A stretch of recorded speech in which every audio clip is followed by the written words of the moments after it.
Traffic Public Safety Committee to order. And can we get roll call, please, Melanie?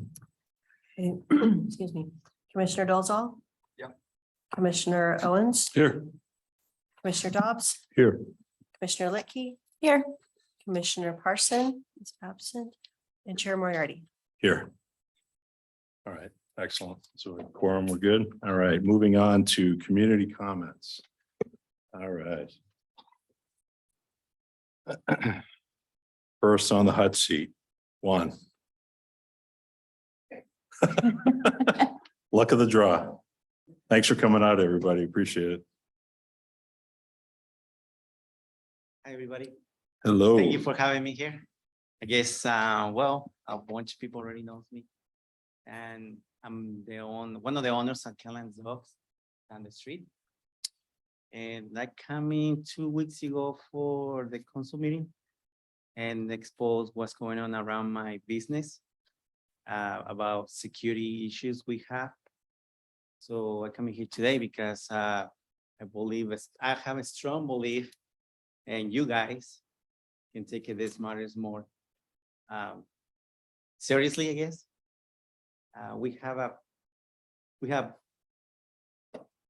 Lately, we have a few issues with homeless people walking around our business. And then they started to get vandalized very much to take a staff away from our food trucks, and stolen very much. And then one of my customers was beat up in the middle of the parking lot, behind my food truck at 10:30 at night. That's what's happened, I think, 4 weeks ago, something like that. And I believe it's totally unacceptable, especially because this is a small town, and it's very safe town. And we like to continue be like this. You know, I don't want my customers or any of you guys come to our food truck spot and feel unsafe. I don't want to feel unsafe either. You know, right now, when 3 cars is closed, 1 is open. So Boba Elastic is open right now. There's 1 little girl working in the car. So it's nobody else around. So I believe so too, we need more patrol around the area. So whatever who is in charge of the homeless people bring to this town, please take be accountable. It's the only thing I can say right now. But that'll be it. Thank you so much, guys. Excellent. Anyone have any? I would like to ask him a question. Go ahead. The homeless problems that you're having, is it during hours of operation, or are you having vandalisms after you guys close and go home, or is it a little of both? After close. So nothing during when you guys are working, you're not having a homeless issue? We have, I noticed lately is people walking around the trucks after we close, and I'm still there because I have a customer inside my truck one night, and I see a guy. He's a young guy, was between 20s, 25, something like that. He was walking around the food trucks around, and it goes behind us, but it's an apartments behind our food truck.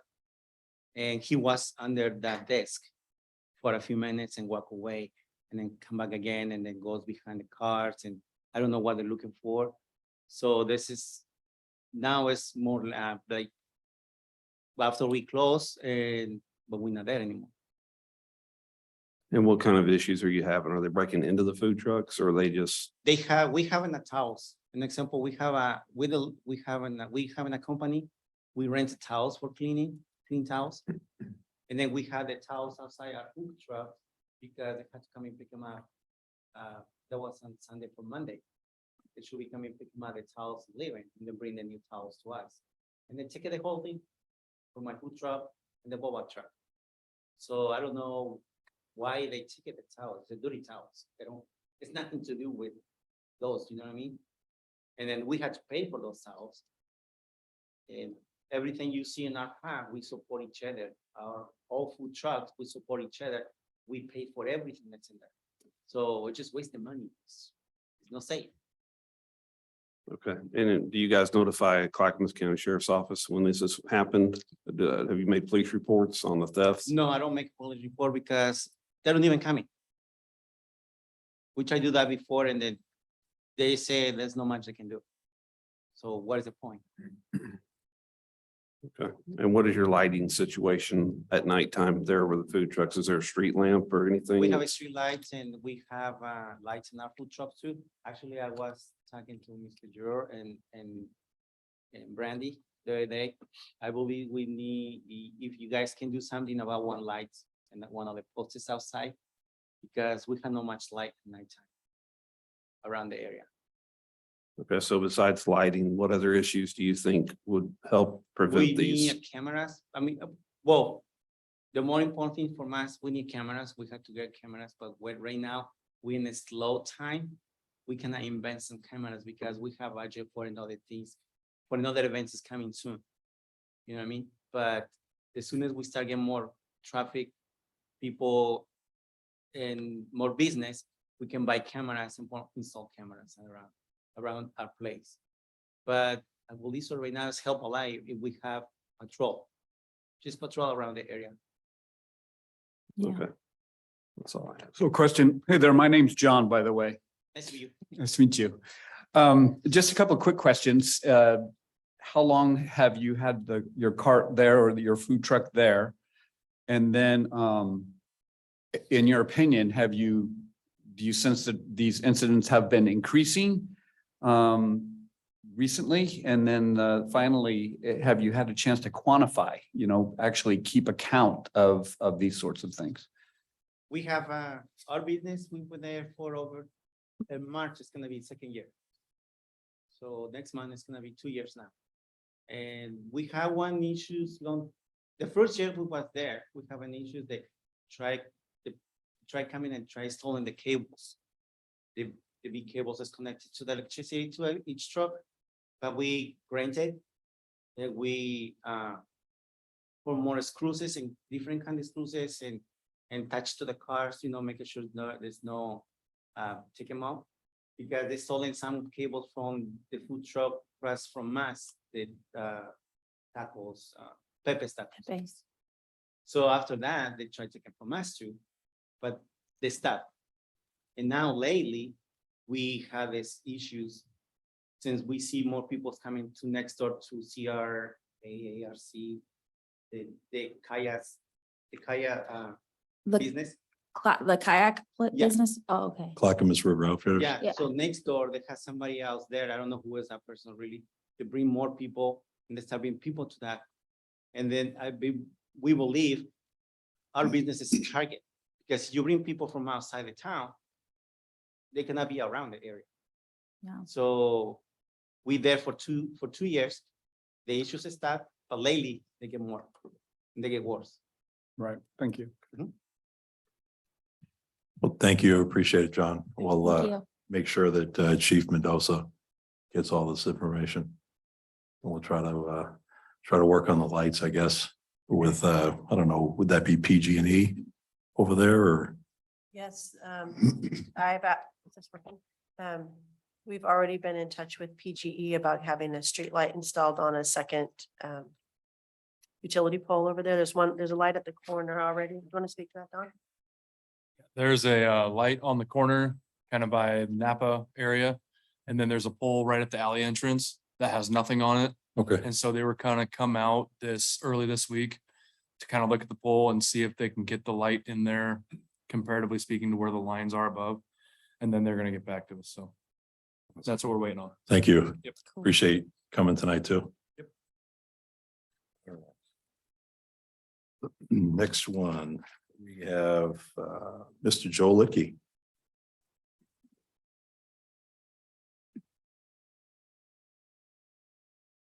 Hey, guys, do you actually get a time limit this time? Yes, Hey, there you go.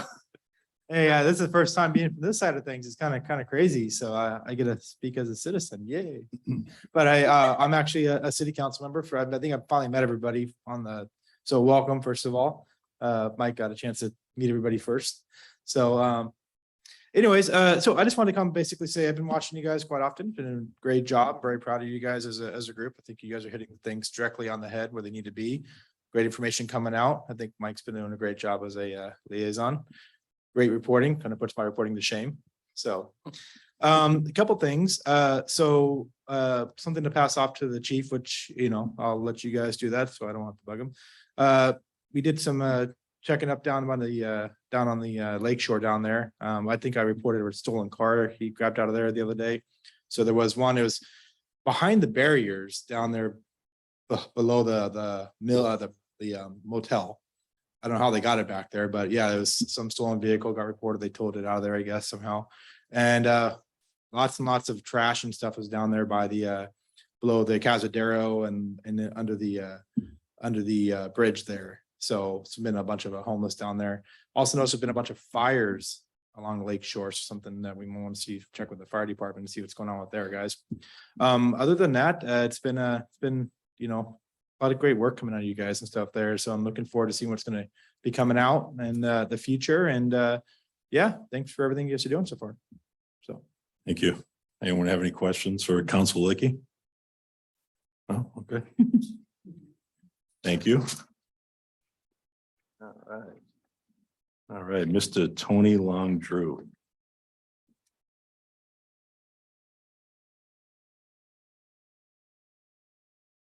First of all, I'd love to echo what Councilor Licky said about the relevance of this group. I've been living here in Estacada for 6 years. And I'll tell you, this group has been a long time coming. And I'm grateful and thankful that you are here. I was going to speak specifically to streets. As you know, I'm low vision. I've been that way all my life. Still trying to navigate how to get around the city on different times of the day, whether it's night or day, light, as we were talking about with Killen's dogs, have been an issue in terms of street lighting and things like that, especially at night and dark, rainy nights like tonight. Street lights are definitely, you can never get enough. But I want to specifically talk about crossing highways. 224, I used to have my office over in the Estacada Community Center. There have been many times across the street and prayed all the way across and been nearly hit a couple of times, well, more than a couple of times. And so now I presently work in Gresham, and I noticed that they do have this, the lights that have the beepers on them, and they basically vocalize wait or go. And I find those extremely, extremely helpful, especially traveling Gresham streets. But this street is almost like Gresham streets as to how busy it is and the turnabouts and things like that. So that's on Broadway, crossing over to the Estacada Community Center. And then also, I was going to speak to you about the possibility of getting a light installed right outside of our doors on Main Street crossing 224 as well. I don't dare try to navigate that, whether it's broad daylight or not, just because of the speeds that the cars are traveling and not quite noticeable for a person who's low vision. So mainly just really focusing my efforts on talking and getting the board to consider installing a light on both Broadway and signals. Good question. Mhm. Tony, with these crosswalks, were you saying the ones that have like the sound, like the beeping is more helpful than the ones that just have the lights? Yes, absolutely. Auditory works well for those who are low vision. Yeah. And so I'm not just speaking to that, but for those who have low vision, I'm also speaking to those who are in wheelchairs as well. Even though they don't have a problem with hearing the sound, it does still indicate to them that they can cross. Right. Cool. Thank you. Yeah. Anyone else have anything for Mr. Long Drew? Thank you, Tony. Appreciate it. Nice to see you again.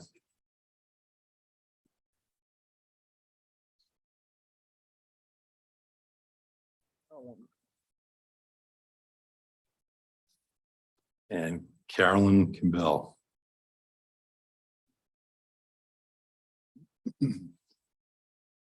Hello, how are you? Good evening.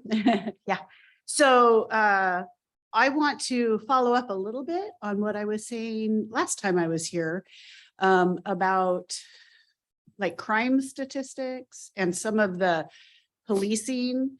I was hoping that the sheriff's department would be here. He is supposed to be here, right? He still Was could be it- online. Oh. I'm not sure if he's Just- coming or. He's not gonna be here tonight. Oh, okay. Sorry, I forgot to stop that. Oh. Not- Anyway, my concerns, and like I said last time, so at the risk of sounding like a broken record, since I'm very active on social media and I do it for my business, I also do it for the Moose Lodge. I hear things online, I see things online, I feel like I have more of a pulse of a lot of the conversations that go on, excuse me, that go on that maybe aren't being reported to the city, the council, the committees. We talked about how police reports weren't being taken, and Juan said that today.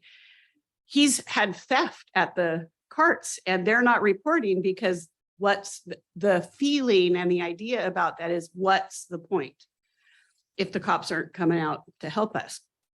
And Casey Owens, you and I talked about that last time. And I loved what you brought up, having some type of community policing or where people in the community could get involved in that with the police that are out here. Mhm. And I guess my point to that is, how do you get the information out to the people? I'm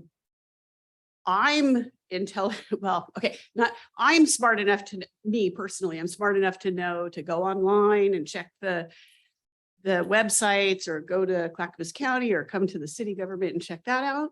But there's a lot of people who don't do that. They live on Facebook, they live on Instagram. Yeah. They want to find their information in quick little bites. And I don't think that's necessarily a bad thing. How is it that those people get the information if it's not being put out there for them? I mean, that's a question that I have. The easiest, I mean, it goes back to the basics. It's simply, we make up flyers and a group of us agree to meet up here on a weekend, on a Saturday, and we go door to door, street by street, old school way. I mean, that's really the way. You got so many older people or people that don't speak, English or something, so they're not on social media getting the information that we can put out. A lot of them will, but a lot of them don't. And so I'd be willing to come up here and I'll give me a neighborhood and I'll go door to door and I'll pass out these flyers and we'll do it in English and Spanish. I mean, we'll give them all the information that they need, let them read it, and that just seems the most basic, easiest way for me to, And make sure they get it. And I love that. That's one way and it's an extra way. But what about the people who aren't going to see it that way or aren't going to go to a website, Yeah. are looking for it in a particular? We also were at the recent What's Up Estacada, and we've reached out to Clackamas County Sheriff's Department in regards to forming neighborhood watches here in Estacada by neighborhood. So we have information here.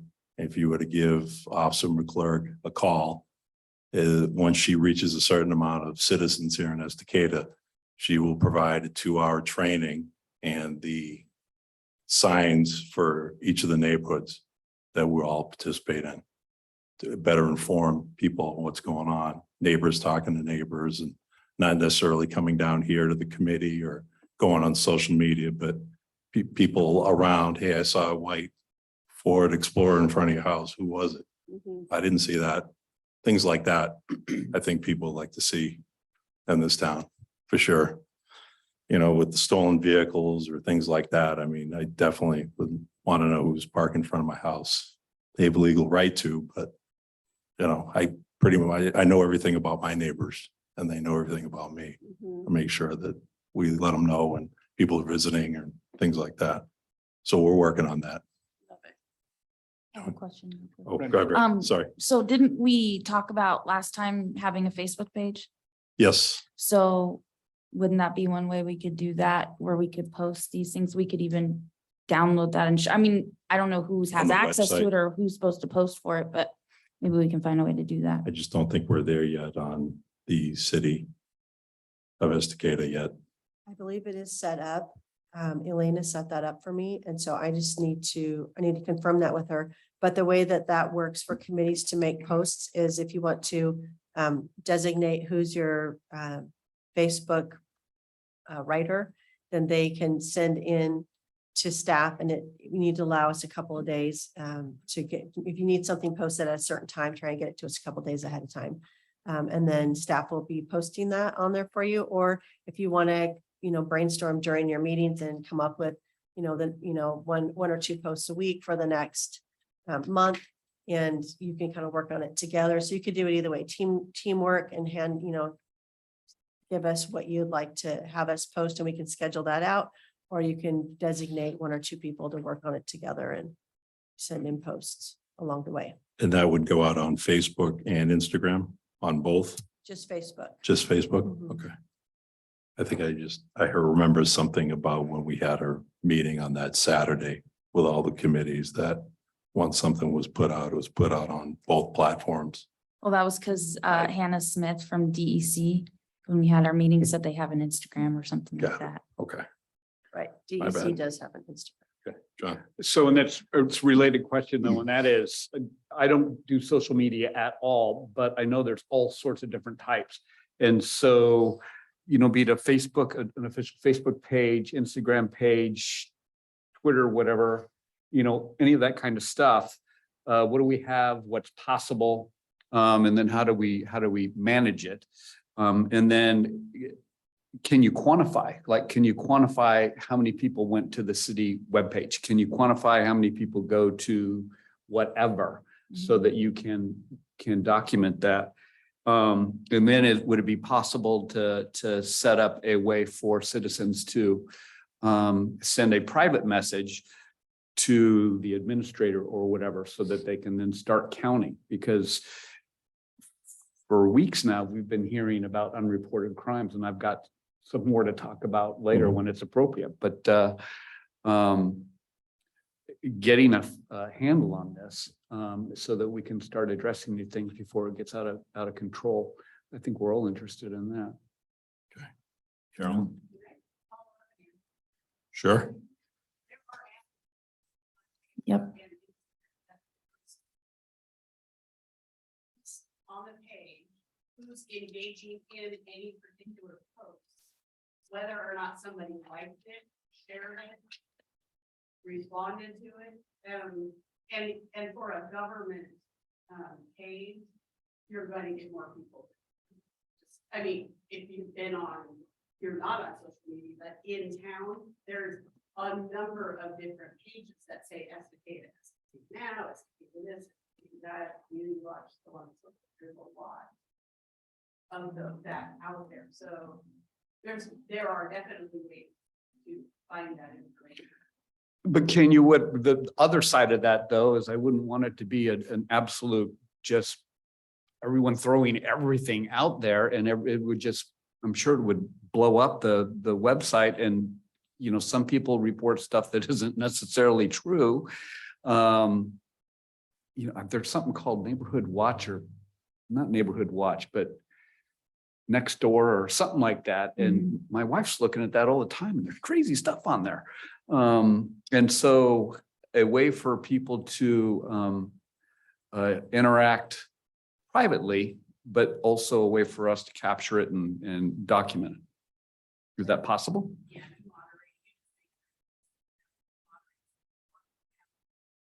Well, there's also another way, like, I'm sure Melanie can say yes or no to that, but you make it a page instead of a group. And if you make it a page instead of a group, anyone that wants to post on your page, they have to go through the moderators of the page before it can even be posted. That's how our nonprofit does it. It's just safer that way. Sure. Excellent. Thank you. Appreciate it. All right, we'll move on to the consent agenda. Sure, since Melanie sent it out last week, everyone looked over the January 24th meeting minutes. Can I get a motion to approve the consent agenda for January 24th? Motion. Second. Have a motion, Casey, Yes. and a second, John. All in favor, say aye. Aye. Aye. Aye, okay, motion passes. Thank you. All right, moving on to presentations and reports. Superintendent, you're up. Second row, come on up.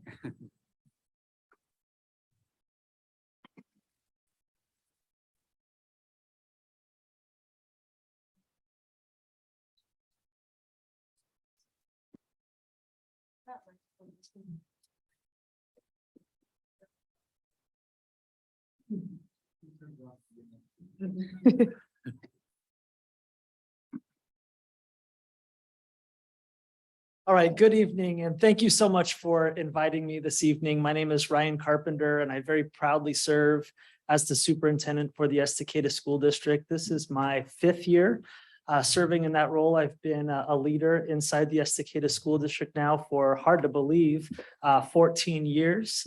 I also reside in 23220 South Bluegrass Lane, Estacada, Oregon. I have 3 children who also attend the school district. So I work here, live here, and I love it here.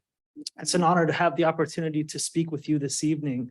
I'm also always excited as the representative for the Estacada School District to have the opportunity to talk about your school district with so many different facets of our community. There's a lot of great things happening inside Estacada schools, and I always appreciate the opportunity to share that.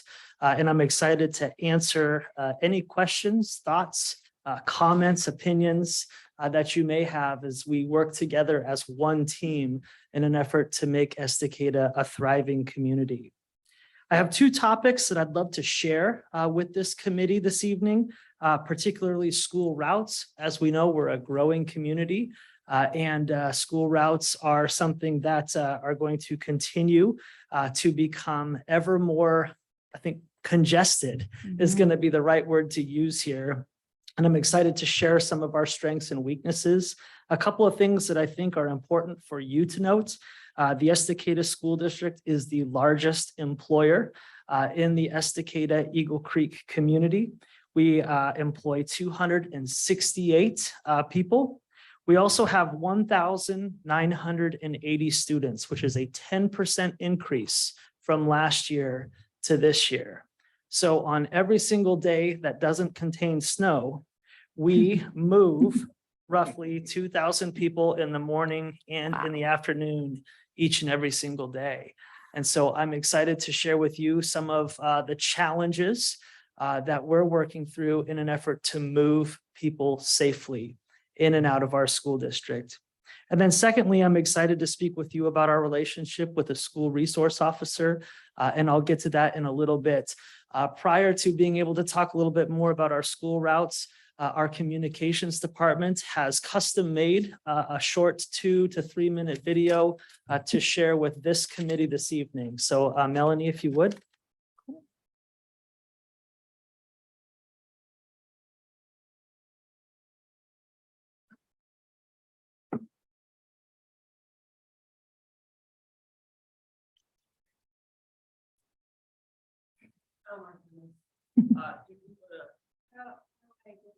So go to share screen. And then you're going to want to go to, yeah, you can optimize. Click this box. Click that box. And then you can just click on your screen. And then hit share. And then you should. Oh, and then I will- There you go. I wasn't sure how I was going to compare. You're all good. And I want to make sure everybody can hear it in case it doesn't come through.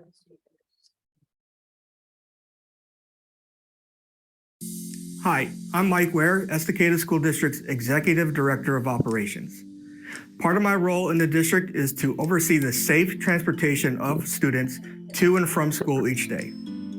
I'm going to give you a brief overview of our current traffic flow systems at our schools, as well as mention some opportunities for continued improvement. This is Rivermill Elementary School. During drop-off and pickup times, our families enter at the front of the building and exit on the west side of campus. Our school buses also enter at the front and on the side of the building. We've recently adjusted our parent expectations and asked parents to not turn left on Broadway and 7th due to traffic on Broadway. One area that creates struggle near Rivermill is the road diet by our bus barn that creates difficulty for our buses and pedestrians and through traffic. Our second elementary is Clackamas River Elementary School. During drop-off and pickup times, both buses and families enter off 2nd Street near Pierce and exit near Main. A crossing beacon at the intersection of Main and 2nd is an opportunity to upgrade our safety in this area. Next is Estacada Middle School. During drop-off and pickup times, our families drop off and pick up in front of the school on Main Street. Our school buses pick up and drop off on 6th Avenue for both EMS and EHS to ensure that students at each school are able to get to class on time in the morning by eliminating 2 drop-offs. One opportunity for an upgrade at EMS would be additional crossing beacons in front of the school on Main Street. An additional concern is the narrowness of the intersection at Main Street and 6th, which experiences a lot of traffic flow in a narrow area. Lastly, we have Estacada High School. As mentioned previously, buses drop off on 6th Avenue. Families enter at the entrance near Shafford and exit near Rivermill. We have closed our main entrance during pickup and drop-off times to reduce traffic through our bus loading and unloading zones. We appreciate your partnerships and support as we work to ensure that each child in our district travels safely to and back home each day.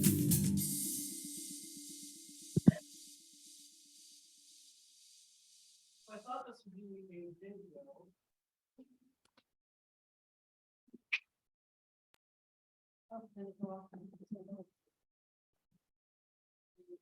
video. I thought this would be a video that would provide great visual examples of some of the challenges, particularly we run right now 1980 passenger buses, 80.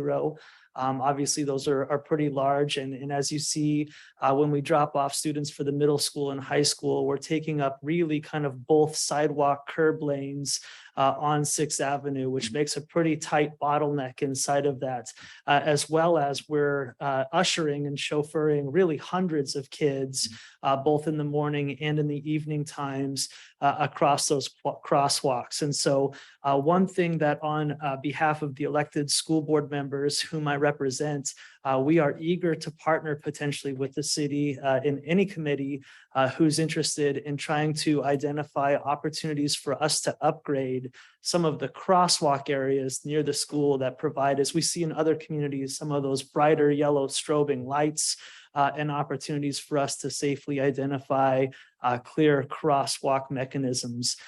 We're thankful at the moment that we have some great paraeducators. These are people who go, employees of ours, who go above and beyond the call of duty in the morning and in the evening times to literally personally, do crosswalk duty and make sure our kids are going by safely. You may recall people with crazy hats and some other cool things that really build a great relationship with our community. But at the end of the day, I do believe that we need to do more in an effort to ensure the safety of our children who are coming to school safely. So at that moment, I might just pause, if that's okay, to really talk about safe routes first before we move to our SRO and our relationship with the Clackamas County Sheriff's Department. And I'd love to answer any questions, thoughts you may have on school transportation. It's actually very cool to see that video because I think you guys highlighted the same intersections that we've been talking about. So that's just really cool to see that we're thinking on the same path there. And anyway, I think any way we can help with that would be great. Thank you. Mhm. Where the buses travel and on the, for the drop off. That property that's in front of the school where the sidewalk is, that's owned by the school district, right? Okay, all right. So that could be cut back. And the buses would have their own lane and they'd get out of the street. Okay. Sure. Yeah.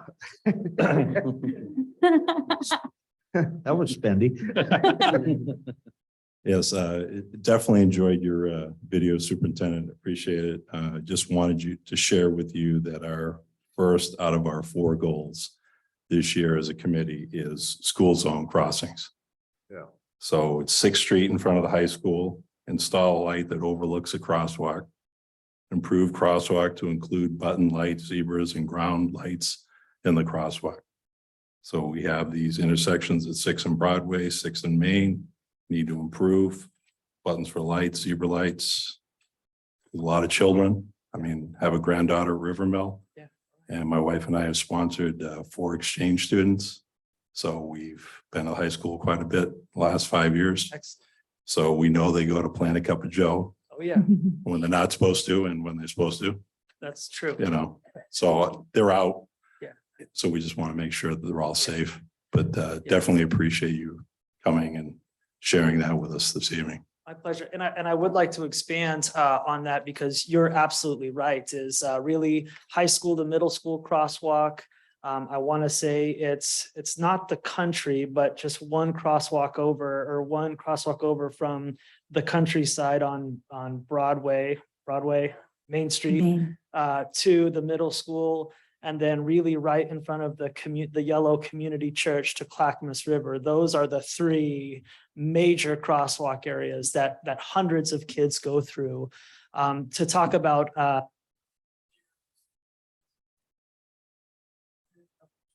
one of the things that we're really trying to work hard towards is honoring our students' voice as we try to reimagine what schools look like post-pandemic.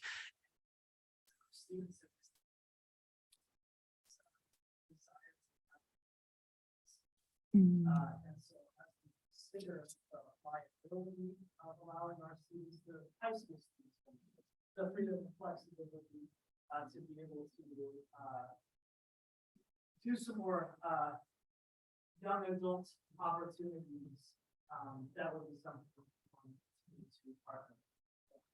Definitely. Casey. Mr. Superintendent, one of the things that we talked about in our committee on our first meetings, that I had noticed was what I feel is inadequate lighting at nighttime. I'm very new to the community, but when I came here, football season was in full swing. The stadium was rocking and rolling.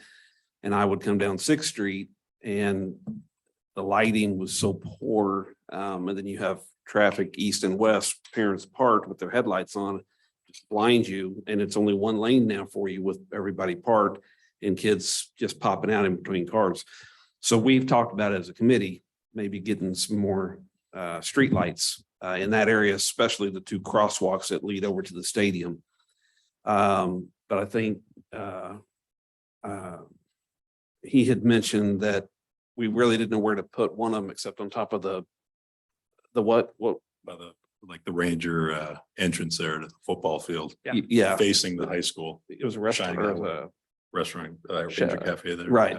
So, my question to you is where, since you know it better than anybody, the campus, where would you like to see more lighting besides those coming across those 2 crosswalks? Is there another area on the backside of the school that needs to be addressed? Because we didn't talk about that. I haven't really been Yeah. back there at that time of night, but Sure. so, and then where would we put them? Yeah, yes, sir, Mr. Owens, and that's really great observations, and we have a lot of work to do when it comes to properly lighting. I want to address first really the main concern, and that's right in that spot that you're talking about, which is the crosswalk between the varsity football stadium that goes to the high school. And one of the things that we realized that I would say was an unanticipated consequence was when we installed the turf field, we knew that the usage was going to be exponentially greater because we now have a facility that can be used 24/7 because of the artificial surface. And so it's no longer just Friday nights when this crosswalk is being used to access that turf field. It's now Monday through Monday, all the way until 6:30, 7 o'clock at night. And that, by the way, is going to happen right now. Even though it's snowing, our baseball team, softball team, and track program are all taking ground balls on this turf facility. And so I would say if I were to prioritize one specific area, it would be to light that specific sidewalk because the traffic on that road, both foot and car traffic, is only going to continue to increase. I think a secondary spot where we have the opportunity to partner is the city is about to punch a road through from Cemetery Road into, I can't think of the name of the new, Hillway. into Campanella Estates. And we've been working now for, I want to say probably 4 or 5 years with the city in an effort to cultivate the back 20 acres, that's school district property. And in our partnership, we granted an easement with the city to put that road in there. We are noticing that that's also becoming a heavier trafficked area just because of the housing development that's back there, paired with the 20 acres where we're now having an increased usage of youth athletic facilities. So similar to the theme of the conversation tonight, we're seeing more foot traffic, both wanted and unwanted foot traffic in that back area. We've had to regularly, relocate people who are choosing to camp in some of those areas back there. And so I would say, as I try to think about what the next 5 years look like for our city and our school district, that is also going to be an area that's going to see an exponential amount of usage, especially once that road comes through in that area. And then thirdly, because we have these conversations as well about safety, and this is less of a city problem and more of a school district problem because it's on our property. But the Ranger Woods, if you know where I'm talking about, which is directly behind the cemetery, regularly has supervision and safety problems inside of that. Each and every year, we spend about $10,000 annually, which we budget for to weed whack it, knock it down, but also try to preserve the integrity of what's been a pretty historical wooded walking path for our neighbors and our community members, as well as some of our own school science projects and outdoor events.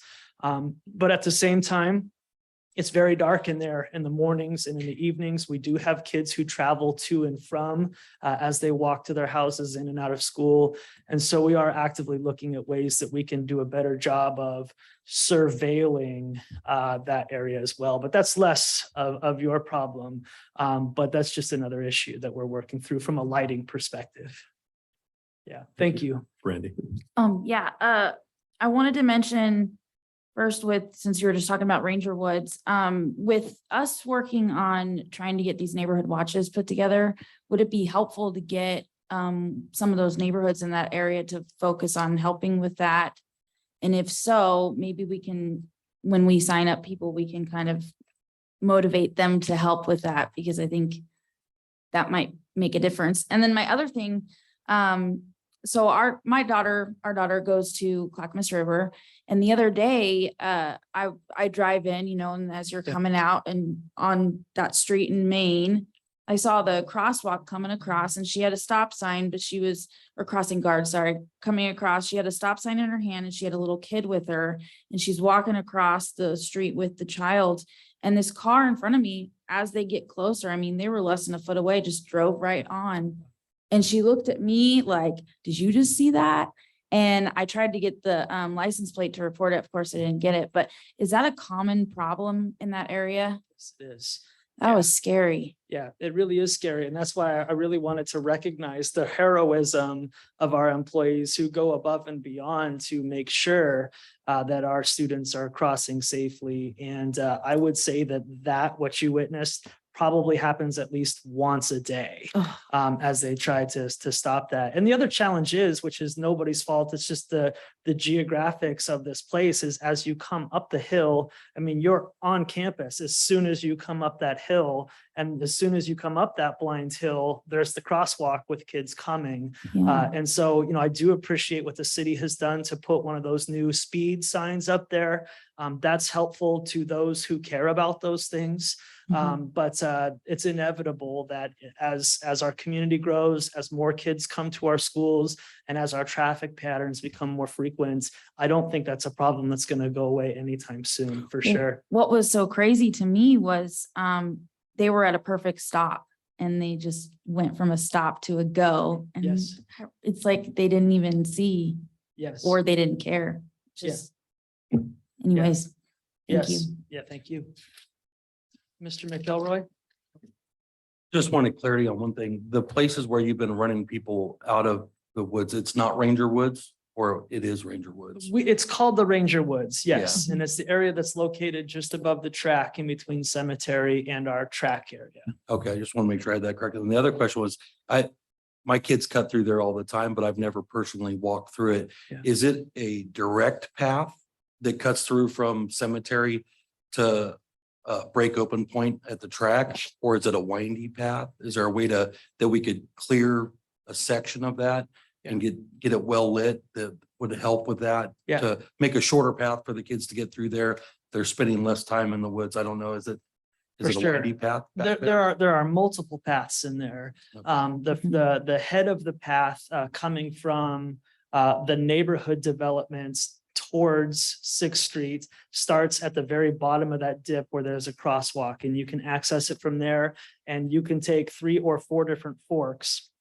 One fork will take you right to the track. The other fork will take you kind of mid-track. A different fork will take you out at the tennis courts. Hmm. And then another one will take you to the top of the parking lot. So there are 4 or 5 meandering paths in there, some of which were developed on purpose, others of which were developed by people we didn't want to make paths. And so it just continues to be, it's not a problem because I love that piece of property and I think it's an important piece for our school. And most importantly, I'm not from here, but the people who I do talk to who are from Estacada, that's a very cherished area with history that I think is important for us to cherish and maintain responsibly. But our kids regularly find needles, drugs, graffiti, garbage. And it's continuing to be something that requires more maintenance than it should. And some of that is a lighting problem. Some of it's a supervision problem. Thank you. Yes, sir. So I haven't walked back through there, but I've driven Cemetery Road and I'm not exactly sure that road that you're talking about, where it's going to cut through, but I do know where the woods are.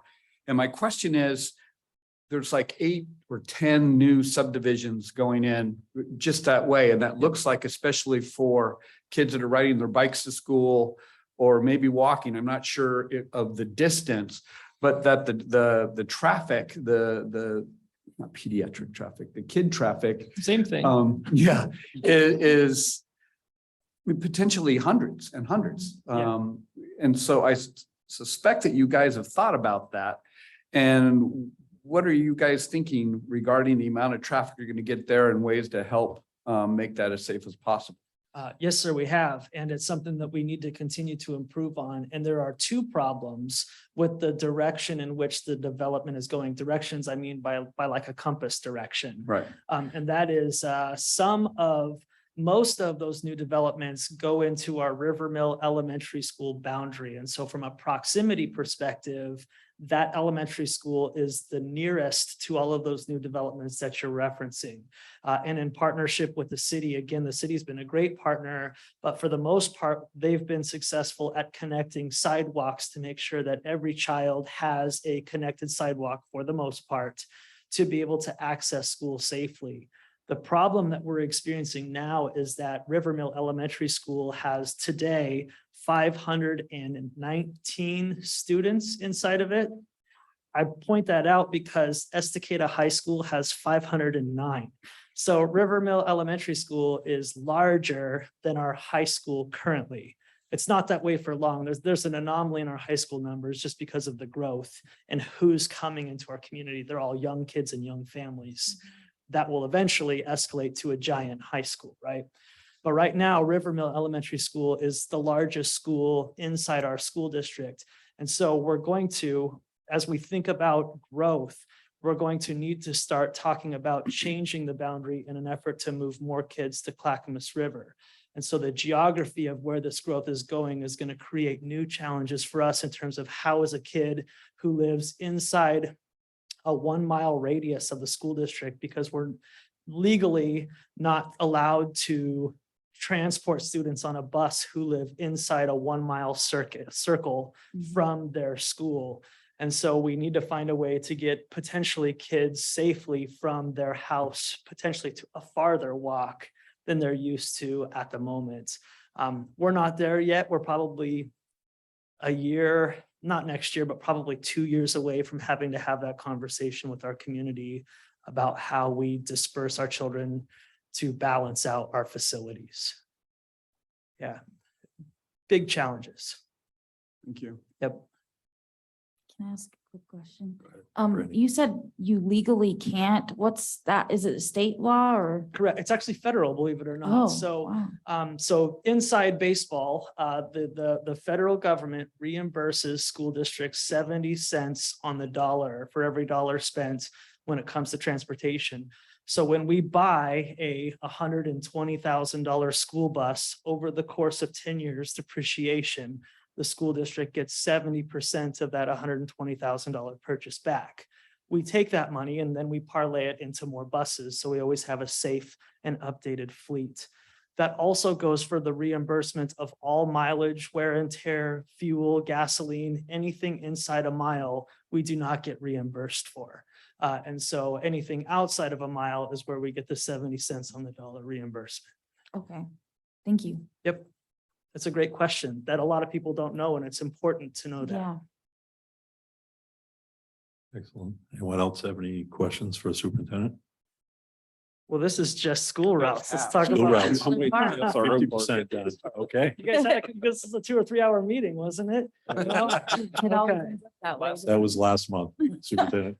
All right, well, I promise to keep this short, but I did want to just share my gratitude on behalf of the Estacada School District with the city and its committees. We've continued to have a strong partnership with the Clackamas County Sheriff's Department when it comes to the providing of a school resource officer. You may know this, you may not know this, but the city and the school district partner for this position. And so we pay each a half of this SRO position. So during the school year, that SRO works in the schools with us.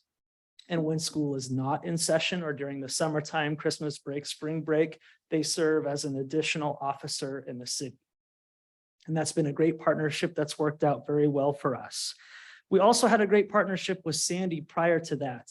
And I think it's just important to note that the Estacada School District is one of the few school districts remaining, I believe, that strongly believes in having an armed school resource officer inside our schools. That's important to us. It's important to our community. And I do want to share that as long as I'm the superintendent, I have no intentions of going in any other direction than to have a school resource officer inside our schools. And that's important for 2 reasons. The first reason is obvious. Obviously, we want to have someone there who has the ability to eliminate any type of deadly threat at a moment's notice. And we always rest assured or rest better at night, knowing that that service is provided to our community and to our children. But there's a second, even more important reason to me. I mean, obviously, the first reason is vital, right? That's not arguable. But the second reason, which is very important to me, is our children's ability to develop a positive relationship with law enforcement. And our ability to have a uniformed police officer making great relationships with kids is not only going to potentially change the life and how a kid perceives law enforcement, but it also has the ability to improve our community if we're successful in building those positive relationships. And so I just wanted to share that with you as well, that we're pleased with that. We have no intention of moving in any direction, but at the same time, I think you all might have some questions about our SRO, and I'm excited to answer any and all of them.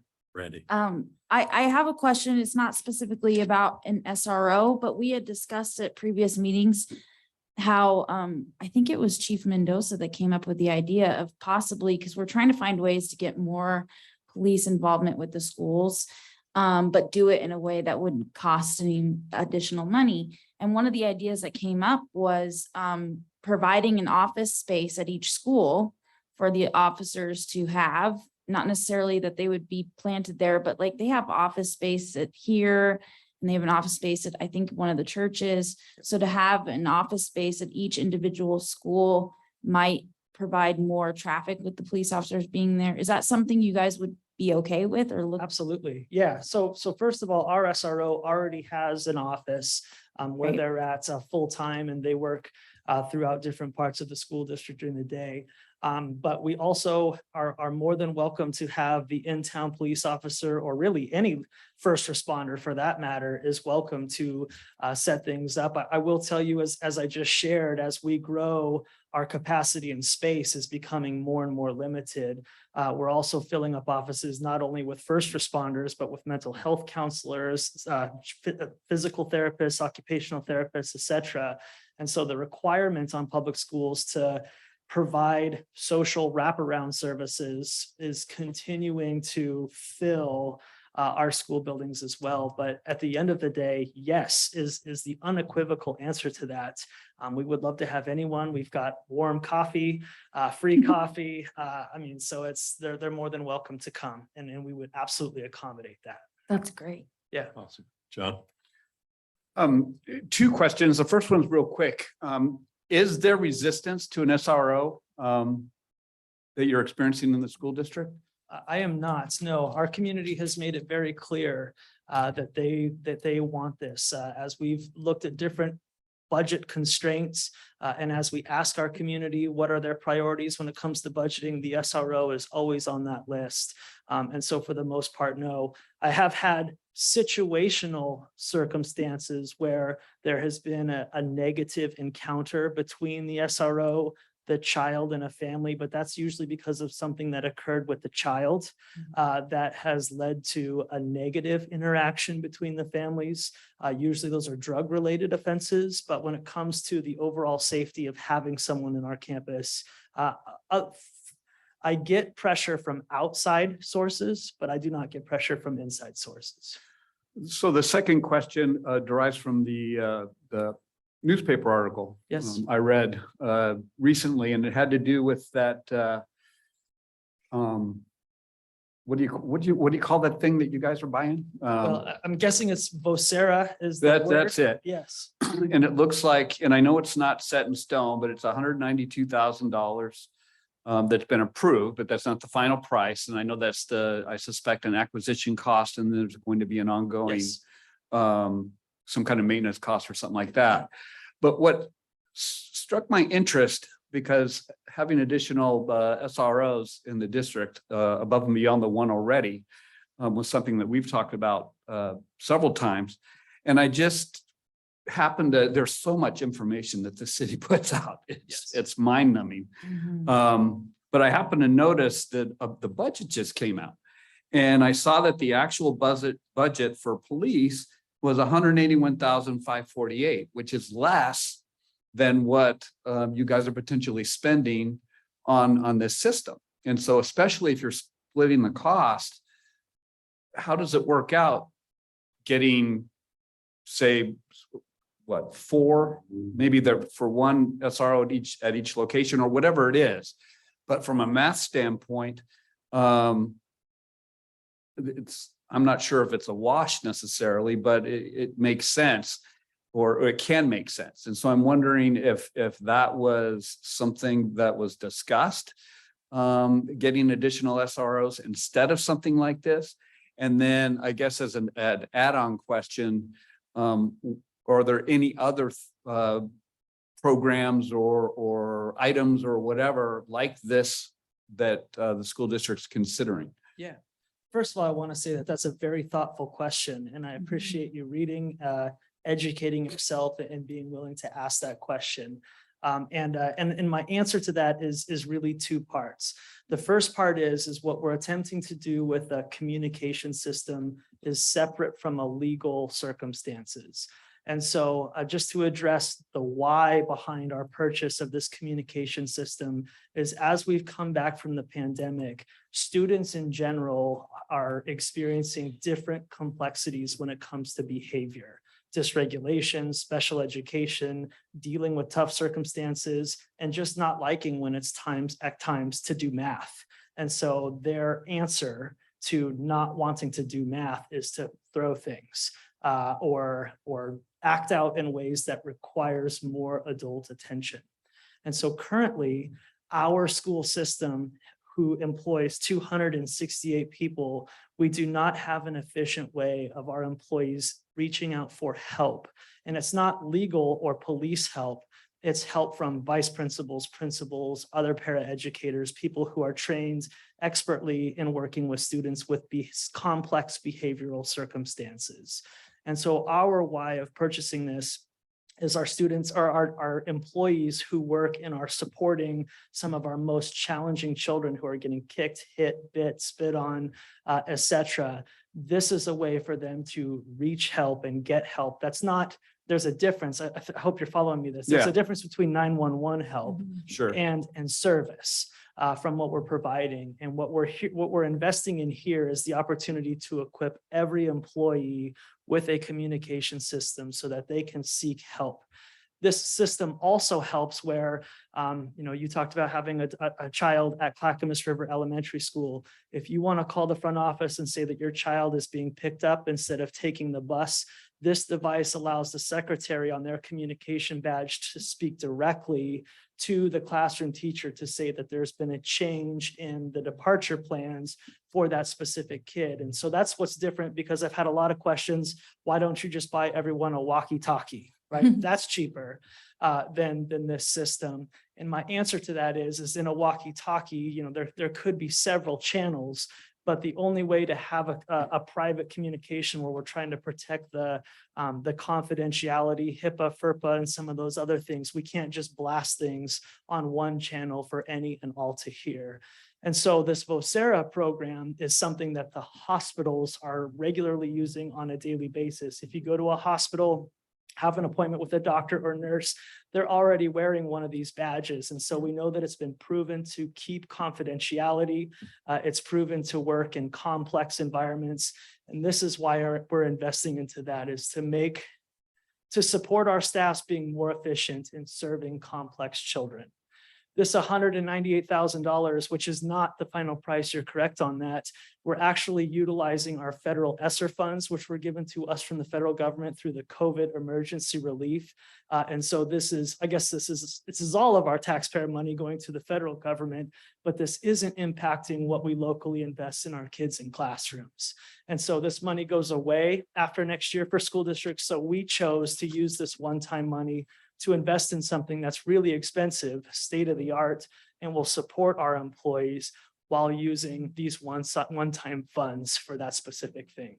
So a follow-up then with that specifically is, I'm assuming that it's when in doubt count. So quantifying the calls in some way.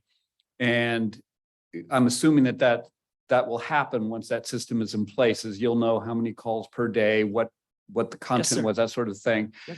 So another question then is, at what point does certain behavior become a crime? Yeah. If a kid throws a stapler and it hits the wall, that's different than somebody throwing a stapler and it hitting someone else and causing stitches. Yeah. And I mean, do you have is there any kind of statistics right now about how often that kind of thing is going on now? Yeah, absolutely. And I don't have them off the top of my head, but it is a number that I could provide if invited again. But at the end of the day, I can tell you this, we have policy, and that policy is supported by law. And so there are multiple instances, sometimes multiple times a day, sometimes multiple times just a week, where somebody does something with the intent to harm that does become a legal issue. And that's where we then deploy our school resource officer, who already is mic'd up with our like emergency circumstances radios that we already currently have. And then they will also be equipped with this badge. So if a child comes with meth, if a child comes under the influence, if a child throws a stapler at a kid that could be interpreted as assault, then that's what the SRO is there for, is to work through the legal processes of that. I can tell you that we are not currently overwhelming our school resource officer with these legal problems. For the most part, we're adequate with the staffing that we have for the SRO when it comes to responding to legal issues. Yeah, I know you don't have the figures in front of you, but how many calls for service do you think that SRO gets in a given year? Let's say last year's school year, and then what you've had this year. I know the school year's not over, but can you ballpark how many times he's being utilized in the 4 schools? I will bet you he is either arresting, citing, or investigating probably 15 to 20 crimes a week is my best guess, which I'll bet is pretty close. Okay. And I guess maybe I didn't catch it in what he was asking you is, I know everything kind of boils down to money. I get that. That's what Sure. makes the world go around. But I firmly believe that one SRO for 4 schools is understaffed. That's just my feeling on it. I would love to see one in every one of your schools. I mean, Sure.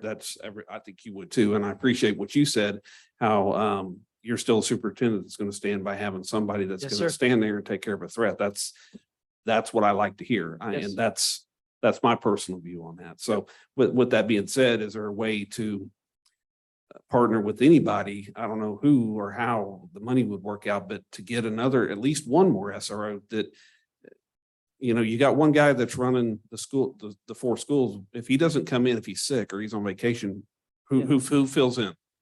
So currently, there is no substitute for the SRO. However, the city does have an in-town deputy. Okay, And so when a circumstances arise, because first of all, Clackamas County Sheriff's Department only works 4 days a week. Each patrol officer also has an additional duty. Our SRO happens to be on the dive team. And so one time a month, that person is also out just practicing the dive training, let alone if they find someone in the Willamette River and he has to leave immediately to put his dive stuff on. And so there are multiple times really throughout the course of the year where the SRO is not on campus or present, but that's typically when we would utilize the city officer when a need arises. Because, our vice principal determines that a kid is in possession of marijuana. We call the non-emergency Clackamas County. They send the city deputy up to help Right. us with that. And so I agree with you in the sense that it would be awesome to have an SRO in every building with the one main purpose of neutralizing any threat correct. that comes into our school district. I would tell you through the data that I have that they would be pretty bored if we had an officer at every school, because I don't think there's enough actual work for them to do Monday through Friday in the But time. with that what they're you there. just said, would maybe at least add one more to where they each have, divide up one of the elementaries, they each get one of those, and one gets a high school, one gets a middle school. But that way, if one of them does call in sick, you still have one on Sure. campus. Yep, we have that currently with the city though, but you're correct. Yeah, and then like your after hours activities at the football stadium, I think I had asked that question. Melanie had said that it's the same SRO that works during the day at school. He has to come back and work those football games or whatever. Yeah, is going on there. we also contract Stretched too additionally. thin. We contract additionally with the Clackamas County Sheriff's Department. So on Friday night football games, we have 3 police officers. on Okay, I wasn't campus aware of that- that. Yep. That's great. So there are at the stadium, there's always Correct. a heavy law enforcement. Oh, that's Yes, sir. fantastic. Okay. Yep. I wasn't made aware of that, but yeah, that's all I got. I had one last question related to this, and that is, I know that some school districts allow a lot of discretion in terms of what's reportable and what's not. And I'm wondering, what's that like in our school district, and when is something absolutely a mandatory report versus discretion? Sure. I can answer that in 2 ways, both the legal reporting way as well as our school district handbook and policy ways. So from the legal reporting way, anytime a child is given out of school suspension where we're telling them that their offenses were so great that they're not welcomed on campus for a temporary period of time. That's a mandatory reportable offense that we have to give to the state and to the federal government in terms of how we initiate discipline inside our school district. And then at the high school and middle school level, where the majority of these offenses occur, we also have 4 levels of offenses. And level 3 and level 4 are also things that we report. And a level 3 will be an example of fight, physical harm, drugs. This would also be level 4, weapons on campus, sexual misconduct, harassment, bullying. These are all things that would fall into those level 3 and level 4 categories, some of which are legal and some of which are just against our school policies. We also report those. But if you drop an F-bomb in the hallway, that's a level 1. We don't report that. And so is there a consequence for the reporter if they don't report? Yes and no.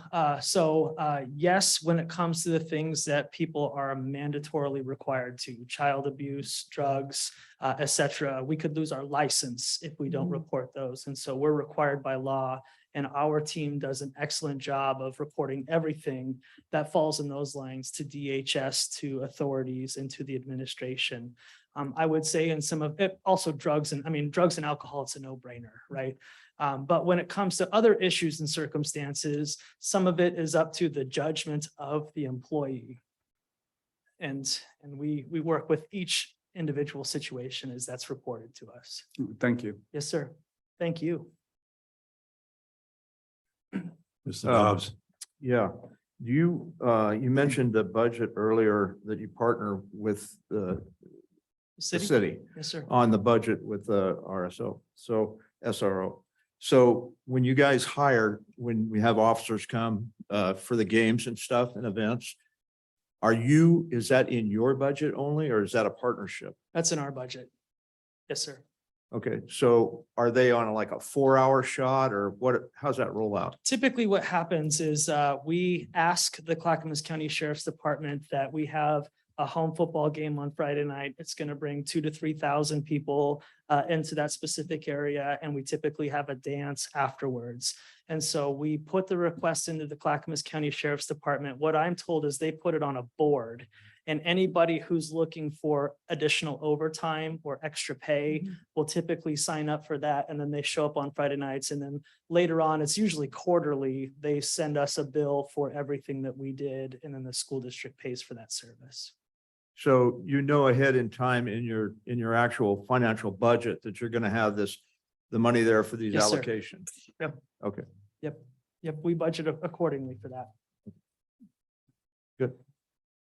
I do think it's also important to note when we talk about school safety, and another thing that makes our school district unique, because we work very hard to make sure our school district represents our community, not necessarily some of the other things that you might see on national news organizations, is how we handle guns on our campus as well. And I just want to make it clear that when it comes to school district policy, we honor the concealed carry permit and we honor those amendments. And so I can also assure you, even though I personally don't know who or when or what, but our employees are allowed, if they have a concealed carry permit, as well as parents, as well as anyone else who comes on our campus. And so I can assure you personally that the SRO's gun is not the only gun on our campus. That's awesome. Council McElroy. You have an estimate for what that costs the school district for the Friday night games? Last budget year? I would have to get back to you on that. Yep, I don't know. Yep. Just curious. Thank you. I have a quick question. Brandy. With that, the concealed carry thing you just mentioned, have you had any people that are against that or fighting you guys on that at all? No, ma'am, only because the whole purpose and intent of the concealed carry is nobody knows. Right. I will say that, if to no longer conceal, so that some of the things that we've practiced or prepared for, although it has not happened yet, is, let's say, for example, a teacher has a concealed carry gun and it's in their purse. Mhm. And a student happens up to, I don't know, grab the gun out of the purse, or that's not a very good example, but an example where the gun is no longer concealed and it's the employee's fault that it's no longer concealed. Then obviously the law takes over. And so we would follow the law when it comes to being in violation of the concealed carry perspective. But that being said, I really don't have any data to tell you because I also try my best to honor the conceal part of it. Right. And the moment that I am aware of someone who is carrying either in violation, I'm obligated to do something about that. But secondly, I don't want the school district to absorb any liability of Right. me having the knowledge of who is carrying as well, because once I know that, then the district absorbs that liability, and that's not something I want to be a part of. Right. I think it's great that you guys honor that. Thank you. Excellent. Anyone else have anything for superintendent? No? Anything, snow days? Yeah. When are they going back? Right? I was hoping today. In fact, we looked at the weather this morning. We were tracking this system that was coming from the south the whole time. We thought there was going to be a window. We knew the 2-hour delay was going to happen, but we were hoping for that window between 9 and 10 o'clock to start bringing kids in. And that's literally right when it started dumping. And so for the public who is watching, I do apologize for the last minute cancel. We really did intend to have school today, but that early morning snowstorm just killed our ability to transport kids safely. And it's also important to remember, even though we think about buses, we also have teenage drivers Mhm. who drive to school every day. And we have to be considerate of the road conditions for 16-year-olds as well, who are driving their cars into school. Yeah, that's a good point. Definitely. We're all there once. Yes, we were. Absolutely. All right. Well, I want to thank you then. Thank you. Again, thank you, superintendent. Thank My you. pleasure. Appreciate it. Yeah. We know how much you go to city council and Yes, sir. planning commission. That was a good meeting last night, and Yes, sir. appreciate you being so involved in the community. It's my pleasure. Thank I you love so it much. here. This is a great place. And we hope to look forward to working with you, especially on the kids' safety. That's Yes. one of our Yep. huge goals there. Crosswalks can be one of our greatest accomplishments together. Yeah. Excellent. Thank Thank you. you. Thank you. Appreciate Cool. it. So Chief Mendoza won't be here, Melanie, for sure? That is correct. I went ahead and put him on the agenda in case he can make it, but he was not able to make it Okay. tonight, so he'll be back next month. Okay, excellent. If you have questions that you want, think that come up that you want me to forward to him, though, we can get those answers and email them back out to you. Okay. All right, so go ahead, Gary. Yeah, Sorry. Melanie, is this, the video we watch, is that accessible? It's probably on the school's YouTube channel, I would Okay. guess. Okay. But I have the link to that, so I can send that Could you out. send that out? That'd be great. I know just wanted to have the resource. But I don't know his name, was executive director there for the school district. Right, Mike Ware. Mike, okay. Mhm. I just want to make sure we had that. That's excellent. Thank you, Carrie, for that. Appreciate it. All right, moving on. No one else has anything to committee business. First thing we have is the Shafford Avenue follow-up. All right, so if we go back to the last meeting, we had a resident in Estacada asking about the stop signs, and I believe the stop signs have been put up and taken out by a vehicle already. So. They yes, were that's small. Don, do you want to talk to that? They were small So temporary we, signs. Little we ones. ran a study to basically try to, I didn't want to just stick the signs up and just, I wanted data. Data is great. And We appreciate that. yeah, so we put up we have those placard signs we bought last year where we can move them around town. We put them in incognito mode where Okay, they just count cars and speed. Hmm. And so we ran a test without stop signs and we ran a test with stop signs. And in that time, our temporary stop signs did get ran over. So, yeah. Other than that, so that's the reason why. I think each test was, I think one was like 2 or 3 days and the other one was like 4 or 5. okay, I did have a question on that. Yeah. anyone has a question on The that. data's kind of confusing. It's our Yes. first time getting the That's data okay. off the signs. They're usually meant to like not a scare tactic, but Right. it's meant to calm traffic. That's what those signs are meant for. Is there any way to, how do I say it?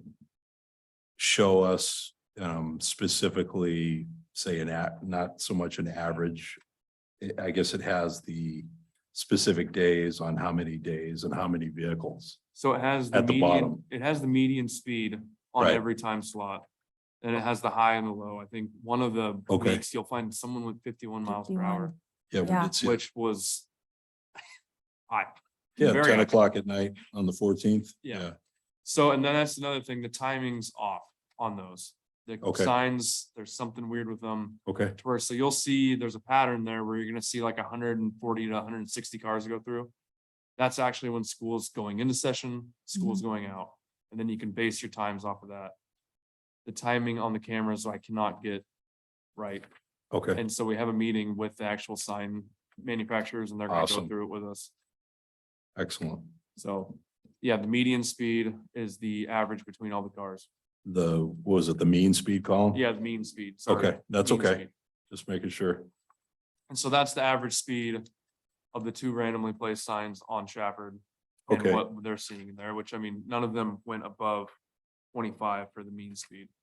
So one was at Northeast Second on the 16th to the They were, 21st and the 13th to the 16th. they were both in the same spots and they weren't. I can have the guys tell me where they were placed. I was just They were curious, that's Yeah, all. they're placed between one on the Carroll side, one on the Okay. Fourth Street side, basically. Okay. Southeast, northeast. Good.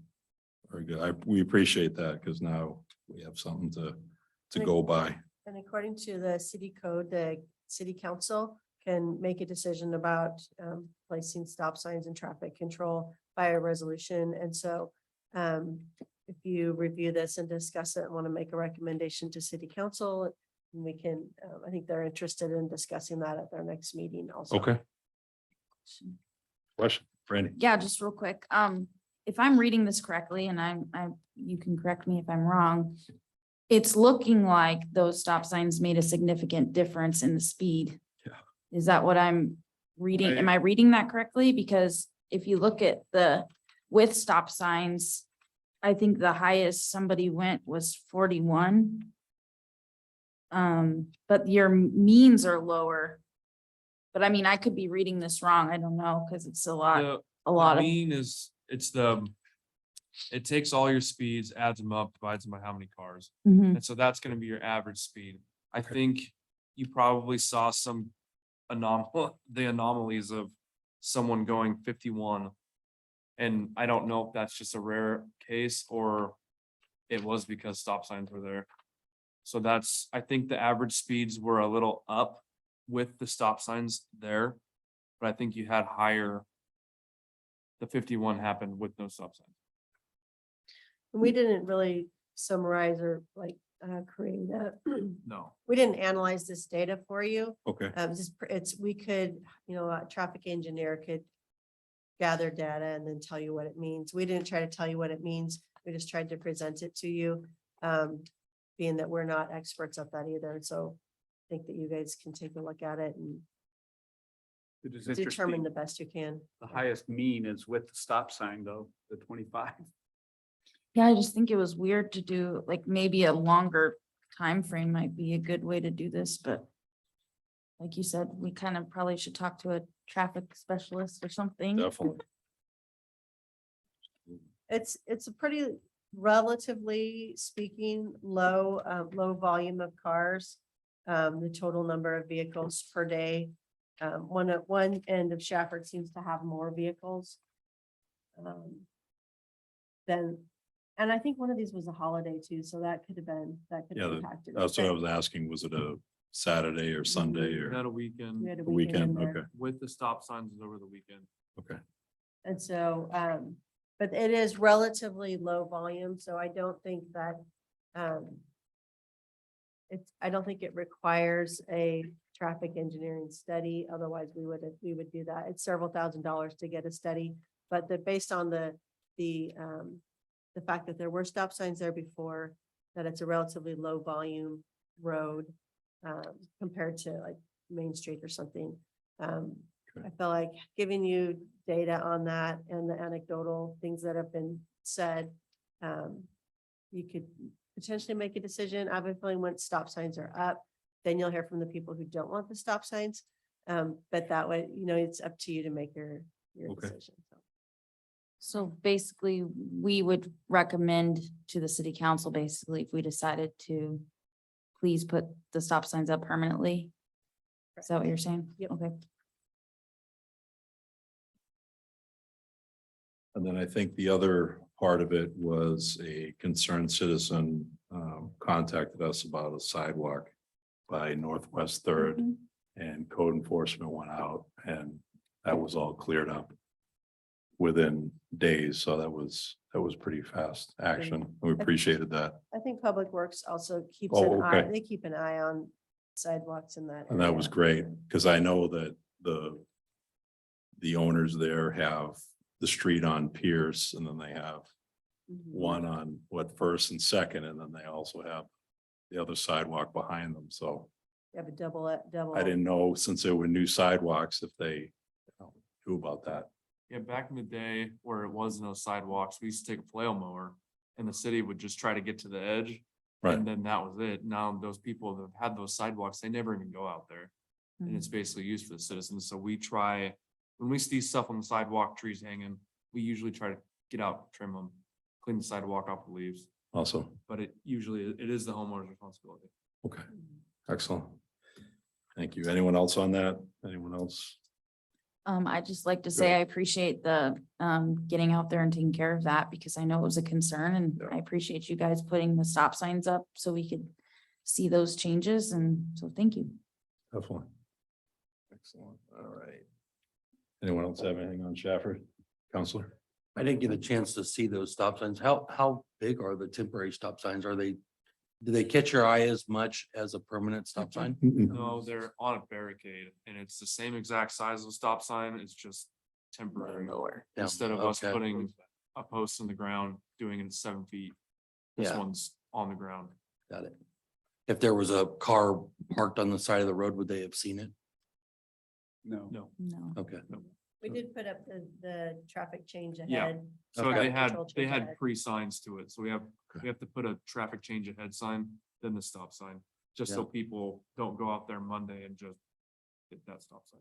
If the signs do end up going in, I'd be interested in seeing the data after the permanent signs went up that were a little bit more visible to see if it had more of an impact on slowing.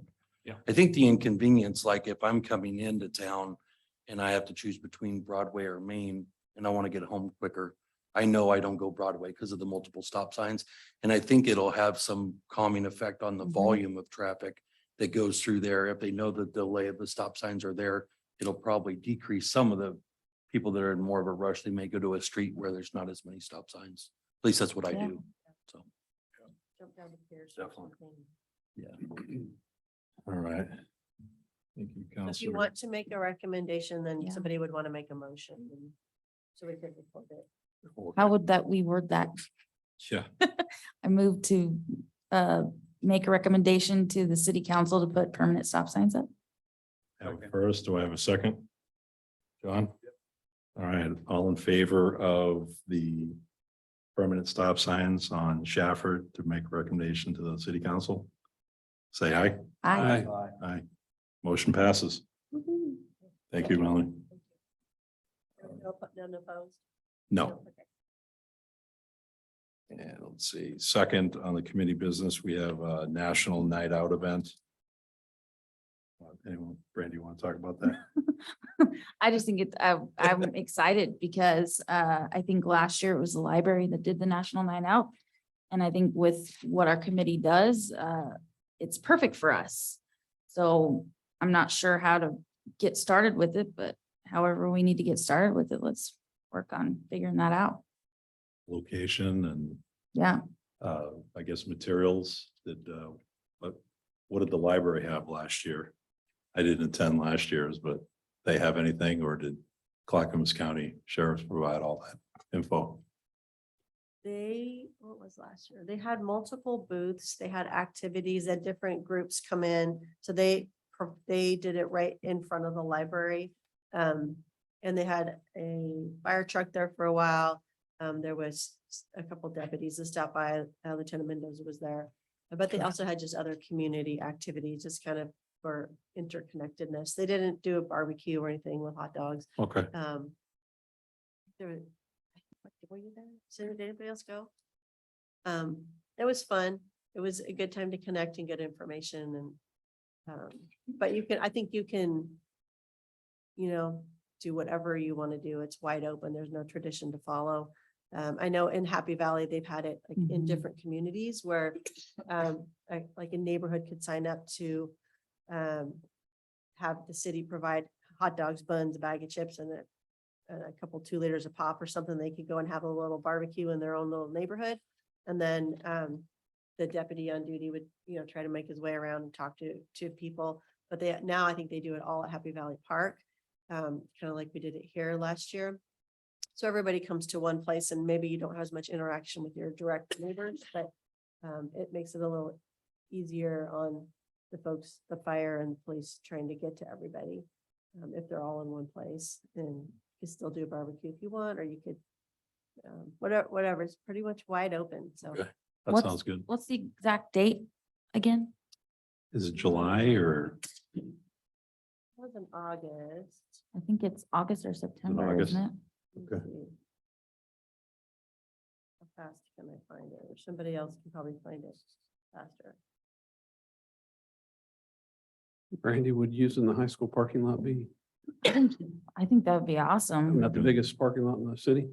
Yeah, Yes. And it's school's closed, so they won't have any issues with that. It's got an entrance, got an exit. I mean, August 1. August It was what? August 2nd last year. This year it's August 1, 20. August 1. And there's a website about it. So as you make plans, you can see what other communities are doing. Right. So how do we, All good on trying to plan something. yeah, I guess we can all work on it and come back next month. Does that sound? Okay. I Sounds like good the to me. idea of the high school though, because that would be, it'll have lights, it'll have yeah, adequate parking for people, plenty of space, entrance and an exit. So. Sounds good. All right. All right, let's see. I'm glad Don's here about this, the square reader speeder signs. How many do we have here in Estacada? 2, they get moved around? Yep. Okay. Are there any plans in the future for purchasing those? Yeah, my ultimate goal is to get a new radar trailer. Our old one is ran off of like old school gun inside of a trailer Right, and it doesn't function very well. I want one that I can get data off of. Mhm. That's the okay, biggest thing with them now. And then that one I can do more of a targeted approach to where I can set it out in a neighborhood. Someone wants it. I have speeding violation in this neighborhood. I can do that. okay, I can do that to a point with these signs. I just need signposts to put these on. all right, And so that is the ultimate goal is I'd like to get a couple more of the portable ones I can move and also a radar trailer. okay. Moving us into our next topic, I guess, if everyone wants to just breeze over that, I put in some of the new square reader signs. I'm assuming once we could do that in neighborhoods, we could have some type of sheet like Happy Valley has and Sandy, So and you- they could request from the city. Mhm. It looks as though they're 23 by 29 inch signs are $2,600 each. So I don't know which ones they have there, but I don't know if Melanie made a copy. I did not make a copy, but I scanned it to my Okay. email. Those are the TAPCO signs and they have radar feedback. So typically what a committee puts in their budget will Mhm. be funding for their events or promotions or, if you need to do some marketing flyers or things like that. Okay, And then all of the actual, like the the signs and paints for crosswalk or whatever, you could make a recommendation to staff for Public Works to include that. And Dawn does a lot of that, including, Okay. I'm trying to get down to this. Yeah, we just have the 4 school zones with crosswalk signs, the flashers, 30-inch solar powered flashing, LED pedestrian crossing sign, speed bumps, portable rubber speed bumps, 72 inches long, and then stop signs were recommended. Those are 10 stop signs for a grand total of $29,942.70. Okay, and that could be a recommendation that you can make for Okay, the Public Works budget. okay, And then we do need to come up with, like, bring back a process for how that's gonna, like, how people would make requests for those. I Okay. think you already have you have several locations in partnership with the schools, it sounds like, where you Right. would want to start with those initially and. right. um, And we also I have neighborhood watch events, Estacada school events, our traffic and public safety mock-ups, police reports, traffic and safety programs, and possibly city-sponsored classes, Estacada Fire Department, Clackamas County Sheriff's, with CPR, first aid, defibrillator. So I don't know if you want to take out the $29,000 one, and so we can send that in an email to Don, so he has all that, and I guess we can do the rest. The $34,342 minus $29,000. What does everyone think? Yeah, I just had a quick question. Go ahead. Some of this stuff is the things we just talked about with the superintendent partnering with him. So if this is something we have to recommend to Public Works, now if we're partnering with the school district to help bring crosswalks to these areas that we agree upon with him, do we recommend to the school district? Do we recommend to public? How does that work? Be a recommendation to Public Works because they're the ones who actually do the crosswalks and have access. Well, we haven't had access for a while to paint thermoplastic.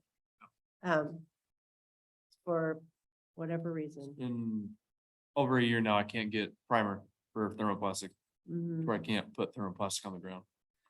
So- So But I think this committee's, and Mike, correct me if I'm wrong, but I think this committee is to prioritize and make recommendations, and then staff will work on, getting with the budget that is available to make sure that we're following those prioritizations the best that we can.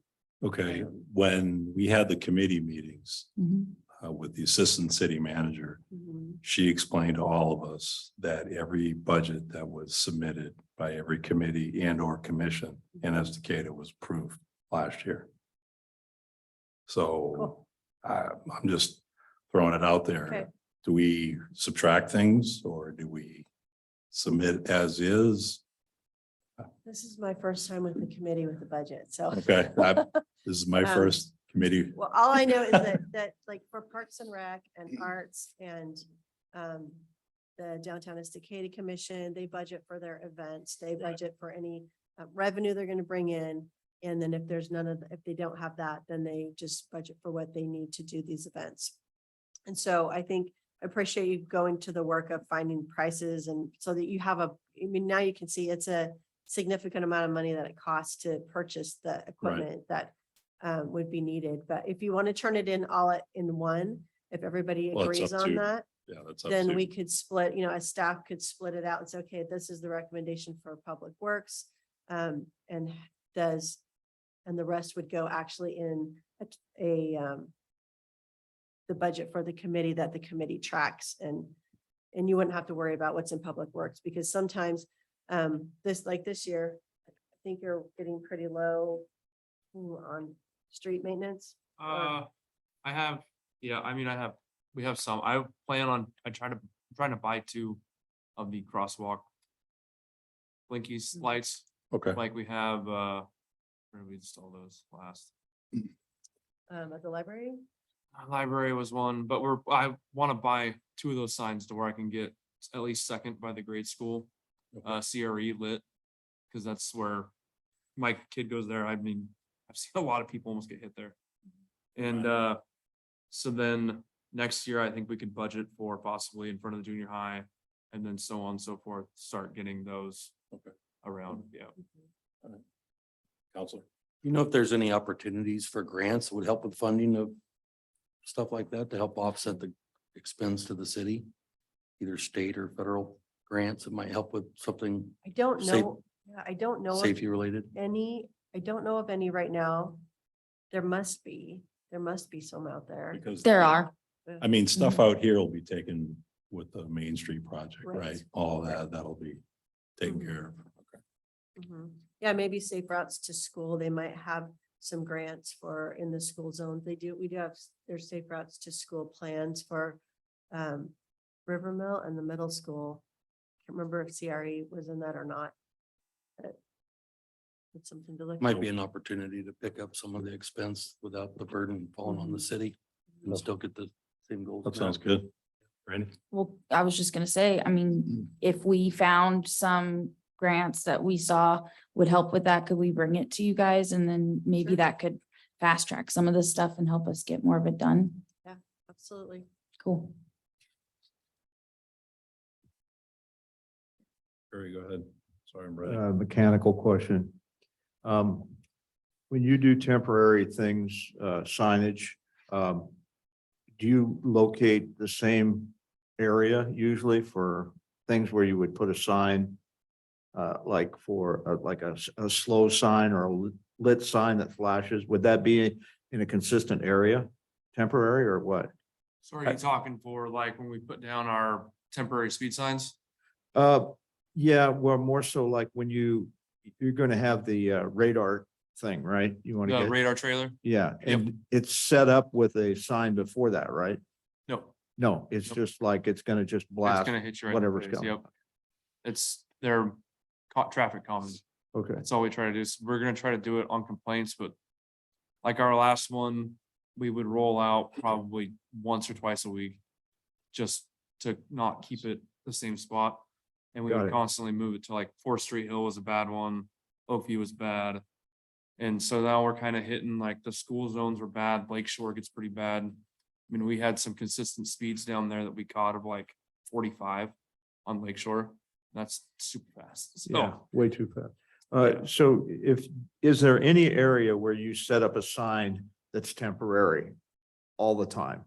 Or is it's not, doesn't happen that way? no, it usually doesn't. Well, like the ones we have now, we move them into the school zones most of the time and they're usually on the same post. Cause that's where they fit the best and that's where they're the best position. We don't have set spots, no. Okay. Okay. The reason I asked this question, I was thinking just in the mechanical realm, if you had a sleeve in the concrete and you were putting something there for every day, Yeah, you would take your sign and put it, if it was 7 foot or 6 foot or whatever, you would just plug that Hummer in. Yep. And then you'd pull it out. And you Yep. wouldn't have anybody like bumping it, knocking it over, traffic parked there. They'd still see the sign. So that yeah, was, so just- we have those on Shafford where the stop signs used to be. We okay, didn't take the sleeves out just because we thought we would be putting the stop signs back in. okay, cool. So the sleeves are still there. It's just us building the signs back up. Gotcha. That's good.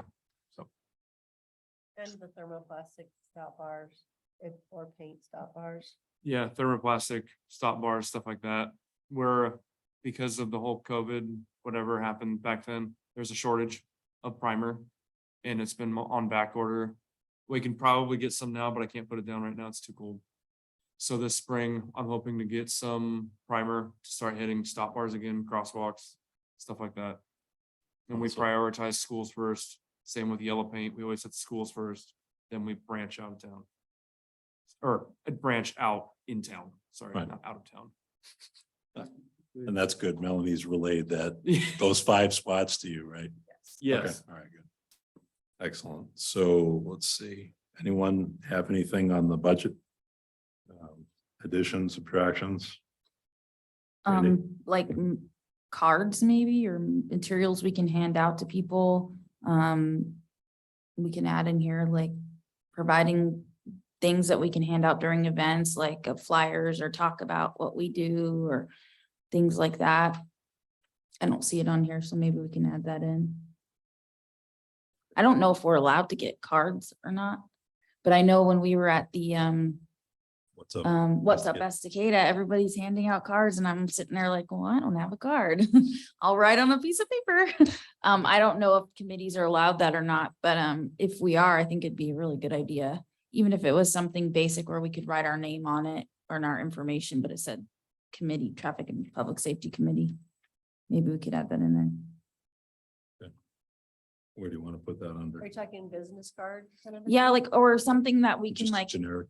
something Traffic, generic we can public hand safety. out. We could Maybe write like a on- half sheet, do a half sheet flyer and with your contact info on it for the traffic and public safety. yeah, like something where we could write down our personal stuff if we want, but it's like more basic where we all could have the same thing. So it's not like, because I know sometimes you don't always stay on the same committee and things change. So something that we can give out information without it being too personal. But maybe a space where we could write down stuff.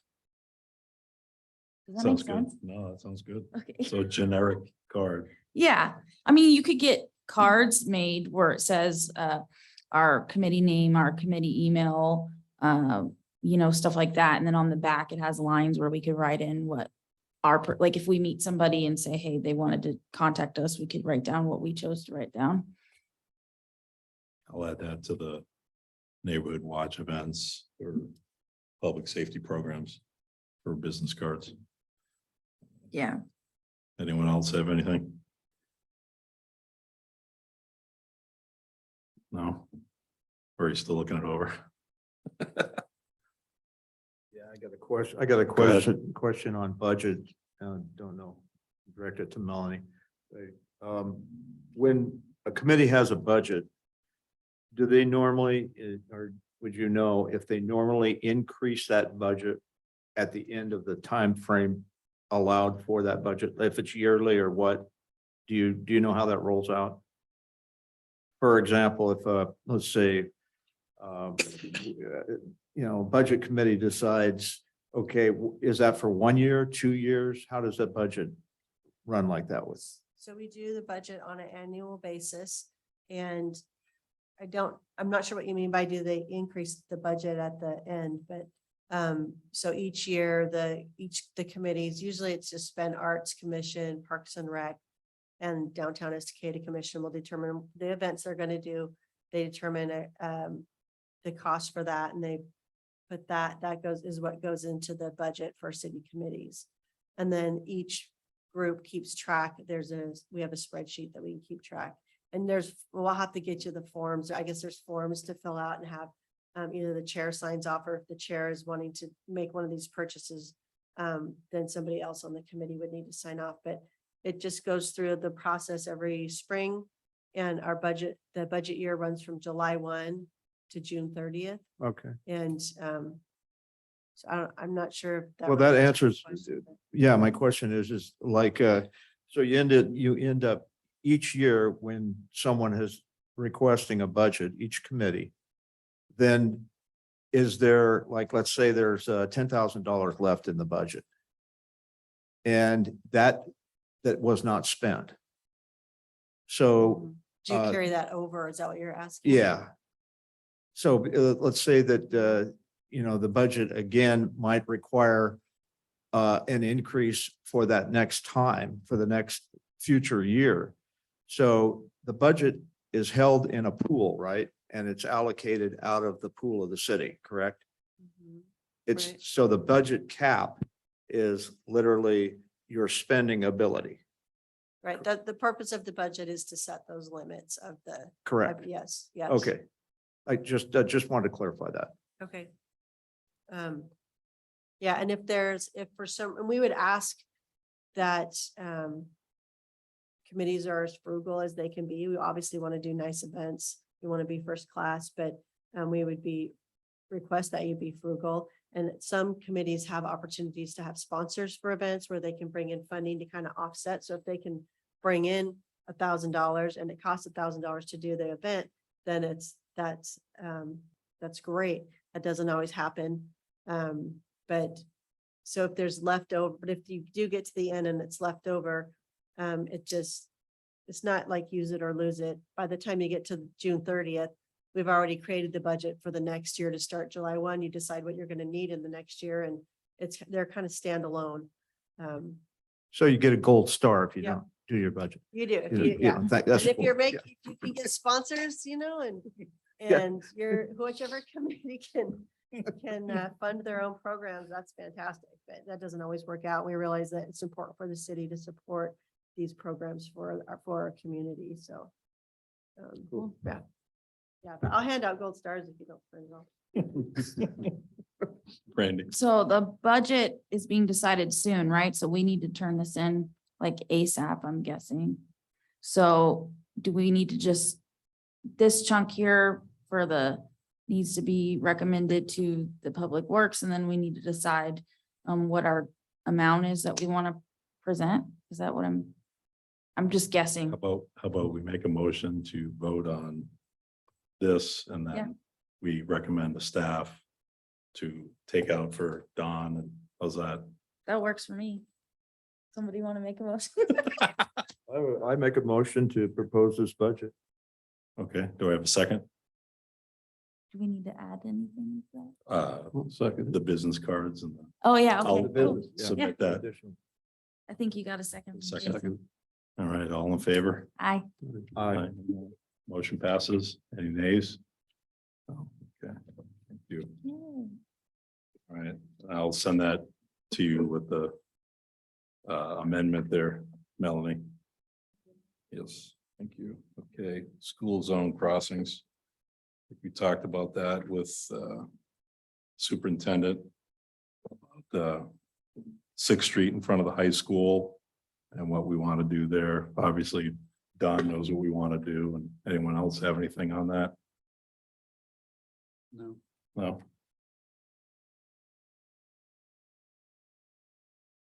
No. No, okay. I think we're good. All right. Inclement weather says, all right. So moving on to TSP update participation. Yes, all right. The TSP, or Transportation System Plan Update, is moving right along. And at your next meeting on March 28th, we will be bringing an update about the Transportation System Plan Update to this committee specifically. And I'm not sure how long that presentation will be yet, but it'll either be from me or more likely it'll be from our planning group to fill you in on where we're at, the existing conditions, the gaps and needs that they've identified, and they're coming up with, or we're all working, I shouldn't say me, but like the group that is working on this, the stakeholders group, and everybody will be working to come up with ideas to address those. And so just to let you know, at your next meeting, you'll be getting an update about that. And then there is a stakeholder group. They will be meeting on April 20th, and it would be great if there were two of you who could represent this committee on that stakeholder group. We have opportunity to have two people there to listen and share and speak on behalf of the So our next meeting is March 28th. March 28th. Okay, and so yourself or staff will present the recommendation or the updates, Yep, where we're at. TSP, Yep. okay. Kind of just a overall education of the process and where we're at, and what we're gonna need next Okay, from you. Where is Randy? that stakeholder? Is that an in-person or is it a Zoom? or- It's both. That most people are in person here in City Hall. But then we do have a few people that join by Zoom. Okay, I was just asking because I have a surgery coming up, so I was trying to put in my head if I wanted to commit to doing that or not. When is it? April April 20th. It 20th. is April 20th. I can't remember. I don't know what time it is, but it's For the usually day, early sorry. in the, like 3 to 5, I think is what it usually is. What day Just is April I'm looking 20th? right now. Any clues? I would think. Days it's after a taxes. Monday. Okay. 5 days Would it be a Monday? after being skinned. That's a Thursday. Thank you. Oh, it's a It's Thursday. a Thursday, and it's from 3 to 5 in the afternoon, here or on Zoom. And what day was it? Thursday. Thursday, Thursday, April okay. 20th. And then we have room for 2 representatives from this committee to be on that. Stakeholder. John, did you say you're going? It's a work day. Oh, it's a work day. I know. But it might snow. In April. Never know. I'd like to go. Figure out who's. I'd like to go to the You know, I stakeholder. wanted to go to that too. Can you Okay, get off a couple hours early? so John and Carrie Just bug out. So There you go. nominated John and themselves. Carrie. Yes, I'm glad. thank you. No, thank you. Oh, did you want to go? Oh, no.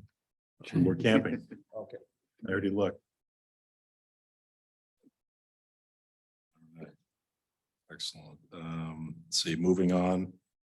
Still snowing, committee reports and comments. All right. John, I have some, but I'll bullet point them out of respect for everybody's time and in no particular order. First off, we've repeatedly talked about that pinch point up on the 4th Street Hill. I actually put a tape on it to measure, and it's 22 feet from edge to edge of the asphalt. So that's the pinch point, 22 feet. A lot of this is based on feedback from the last meeting and then reading the newspaper and reading a lot of the information that the city has on the website too, is where a lot of these questions are coming from. Next is just a comment that it's a fundamental responsibility of this committee to listen to community members and for them to be able to talk to us and then to us to be able to accurately report what we see. That's a basis for what we do. And so very happy with, and then, if there's an issue that comes up because of that, we sort it out and work it out. But I want to make sure that's not being intercepted or anything like that. So that's fundamental. Next is, I was talking to a neighbor who is actually a manager of a local business, and this is in the unreported crime category. And in the last 6 months, they've had 6 different instances where people have come on their property and siphoned gas. And about 2 months ago, they did report it. Law enforcement did come out and took detailed reports and that sort of thing, but there hasn't been any kind of follow-up. Well, in the last 2 weeks, they've had 3 additional instances, separate instances, where people are coming on the property and the business property and siphoning gas out of the vehicles on the property. It's happening between after 1:30 in the morning. So it was dark 30 when these things were happening. And then again, based on the feedback that we got before, I started wondering about, what does Estacada pay? What's the total cost of law enforcement? What's the cost of the city? Trying to figure out a budget, trying to figure out revenue for a layperson is impossible. I mean, there's grants and there's this and there's that. And just figuring out how much money there is and where it's going, it's beyond my pay grade. But I wondered, what is the total cost of law enforcement? What's the cost of the city, the grants? And if some of this is not for public, I get that. That's fine. This is just what I was thinking about. And then is there any other funding, one-time grants or one-time gifts or whatever it is, but just the total cost of law enforcement. What are we spending? And then what percent, because I've got the numbers right here. I see that the budget was for police was $900,600, and I saw the actual was a fifth of that. And I'm sure there's a reason. This isn't anything, I'm not looking for trouble or anything like that. But what is for law enforcement in Estacada? What percent of the budget is spent on law enforcement in Estacada? And then in terms of a comparator, how do you do that? Do you do a cost per head, what other measure did they use to see how much law enforcement you have, so to speak? You know, I know they were talking about response time. And I got that, but you know, I understand that, but also, you know, there was a huge variance in, you know, they were talking about median times, and so and they weren't hitting the targets anyways. And now we've got this added thing of all these unreported crimes that we're all of a sudden finding out about. I mean, how long has this been going on? You know, we're asking, and there's a forum for people to kind of talk about this kind of stuff. What else is out there that we don't know about? And I know you can't quantify it, but that's another thing that's started having me think about law enforcement. So in Estacada, what's the total cost of law enforcement? What percent of the total budget is it? How does that compare to other locales in the county, or perhaps the tri-county area? You know, how do we compare to Molalla? How do we compare with whatever comparator they use? I don't know what the officials use for that kind of thing. And then, you know, what would be the cost? Because one of the things that I read was that we don't generally talk about or make public our coverage and that sort of stuff. Flipping that around and making, you know, our law enforcement coverage, or however, again, you want to word it, making that an actual benefit or a feature of our community that we all love and think is beautiful, want to keep it that way. I mean, I had no idea that stuff was going on over in Ranger Woods. And they're regularly dealing with that. And it's only going to get worse. So just wondering, you know, what would be the cost of, say, quadrupling law enforcement? Is it a straight ×4? Or are there other things? Is there an initial cost and then additional costs? You know, I don't know how that works, but I'd be interested in knowing a little bit more about that. The two other things, and that'll be it for me, is there any studies or information on what are considered gateways to undesirable behaviors? By that, I mean, an example I can give is Portland. And my understanding is that I've seen it. So I can, you know, you can actually look these reports up and see, you know, one particular organization gets a grant from, you know, some other organization, and then they end up giving another grant to some other organization. And next thing you know, the city of Portland is funding, you know, Antifa or something like that. And that's just a stone cold fact. That's what happens, because a lot of these organizations are interconnected. They work together, and the vast majority of the time that's great, but there's other organizations that aren't. And so are there some of those sorts of organizations or groups or whatever it is, I mean, wide open, just asking, that are known in Clackamas County to be, or tri-county area, are known to be gateways to getting undesirable things happening in a neighborhood. So some of the resources that we have here, do they keep track of the people that are getting certain resources, say in Estacada as an example? How many of them are from Estacada? How many of them live here?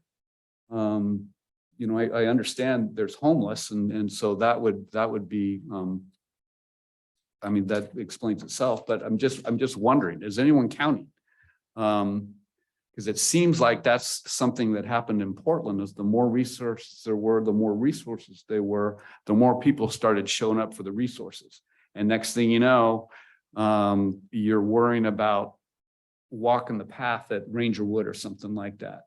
And I think we're at a point where maybe we can help mitigate that in some way.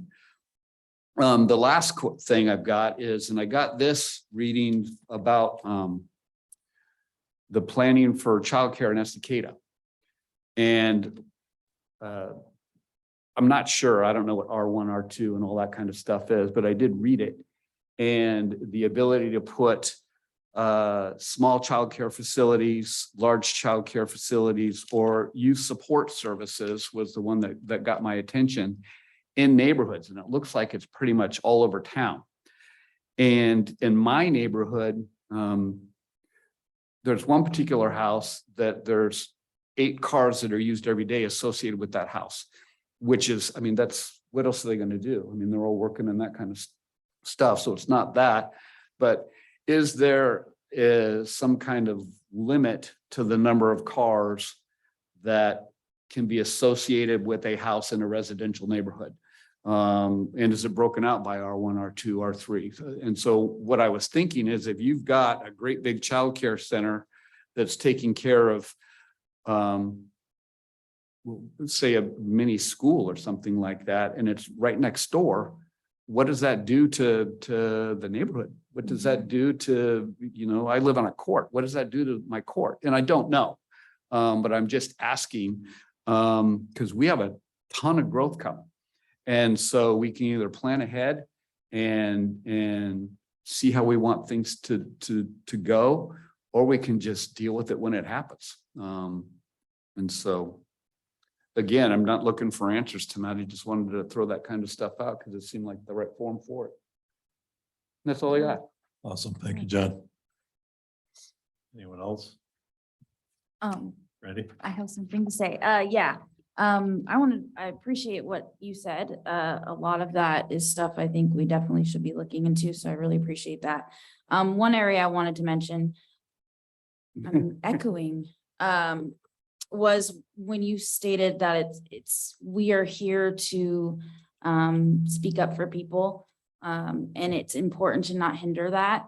I want to expand on that because I think it's very important. All of us have our individual reach out to the community. And people will come to us and if they're too afraid to speak on their own, we are there to speak for them. And I don't want to see that stop.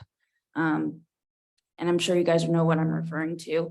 I would like to make sure that we still have the ability to do that without feeling like, I just think that maybe part of the non-reporting that's going on might be coming from the same, they don't want to report because maybe they feel like they'd be bullied or they'd be treated badly for reporting something that's not necessarily going with the flow. And so having us here to be able to stand up for them, I think is very important when people are too afraid to do so themselves. That's just what I wanted to say. So thank you. Awesome. Thank you. Anyone else have anything? I have one. I had Melanie make copies. I just wanted to share with the committee about the arrest report that happened, that incident at the post office on January 11th. For your information, Chief Mendoza went into it in depth at the city council meeting. And so I just wanted everyone to make sure they had a copy of that.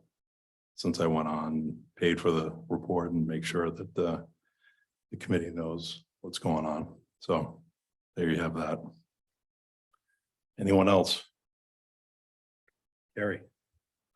I just want to make a comment on in regard to the stuff that happens that doesn't get or does get reported, and that is that we live on Surface Road and we have a chat line thing on Surface Road. And there was a guy that was busted, I think it was on just right off the Surface Road. Photo camera caught him and publicized the picture of the guy for the neighbors. I don't know if they reported that or not, but into the police anyway. And so this guy put a comment on there. Somehow he got on that line and said, "Take my picture down." And everybody's like, "Take your picture down because you're a thief?" You know, like, look, we're watching out for this guy, and he gets on this line and makes a statement and says, "Take my picture down." Wow. And so, I mean, that's intimidating for somebody that put it up there because he knows who he robbed. So, you know, things that don't get reported are like they're happening, you know, just everything that all these little tidbits coming in, and they're important to people. And it's just a statement. that what you don't hear about doesn't mean everything's okay, Mhm. because there's stuff out there. And I'm totally for more law enforcement. And I think the community is too, but they don't know how to get it. They don't know how to get it. Thank you, Gary. Anyone else have anything? I just want to thank everyone for braving our little storm here. Appreciate superintendent coming out and everybody in the community showing up, and we appreciate your concerns. Definitely take them into account. So again, thank you, everyone. Don, appreciate you coming tonight, taking time. All right, call this meeting adjourned.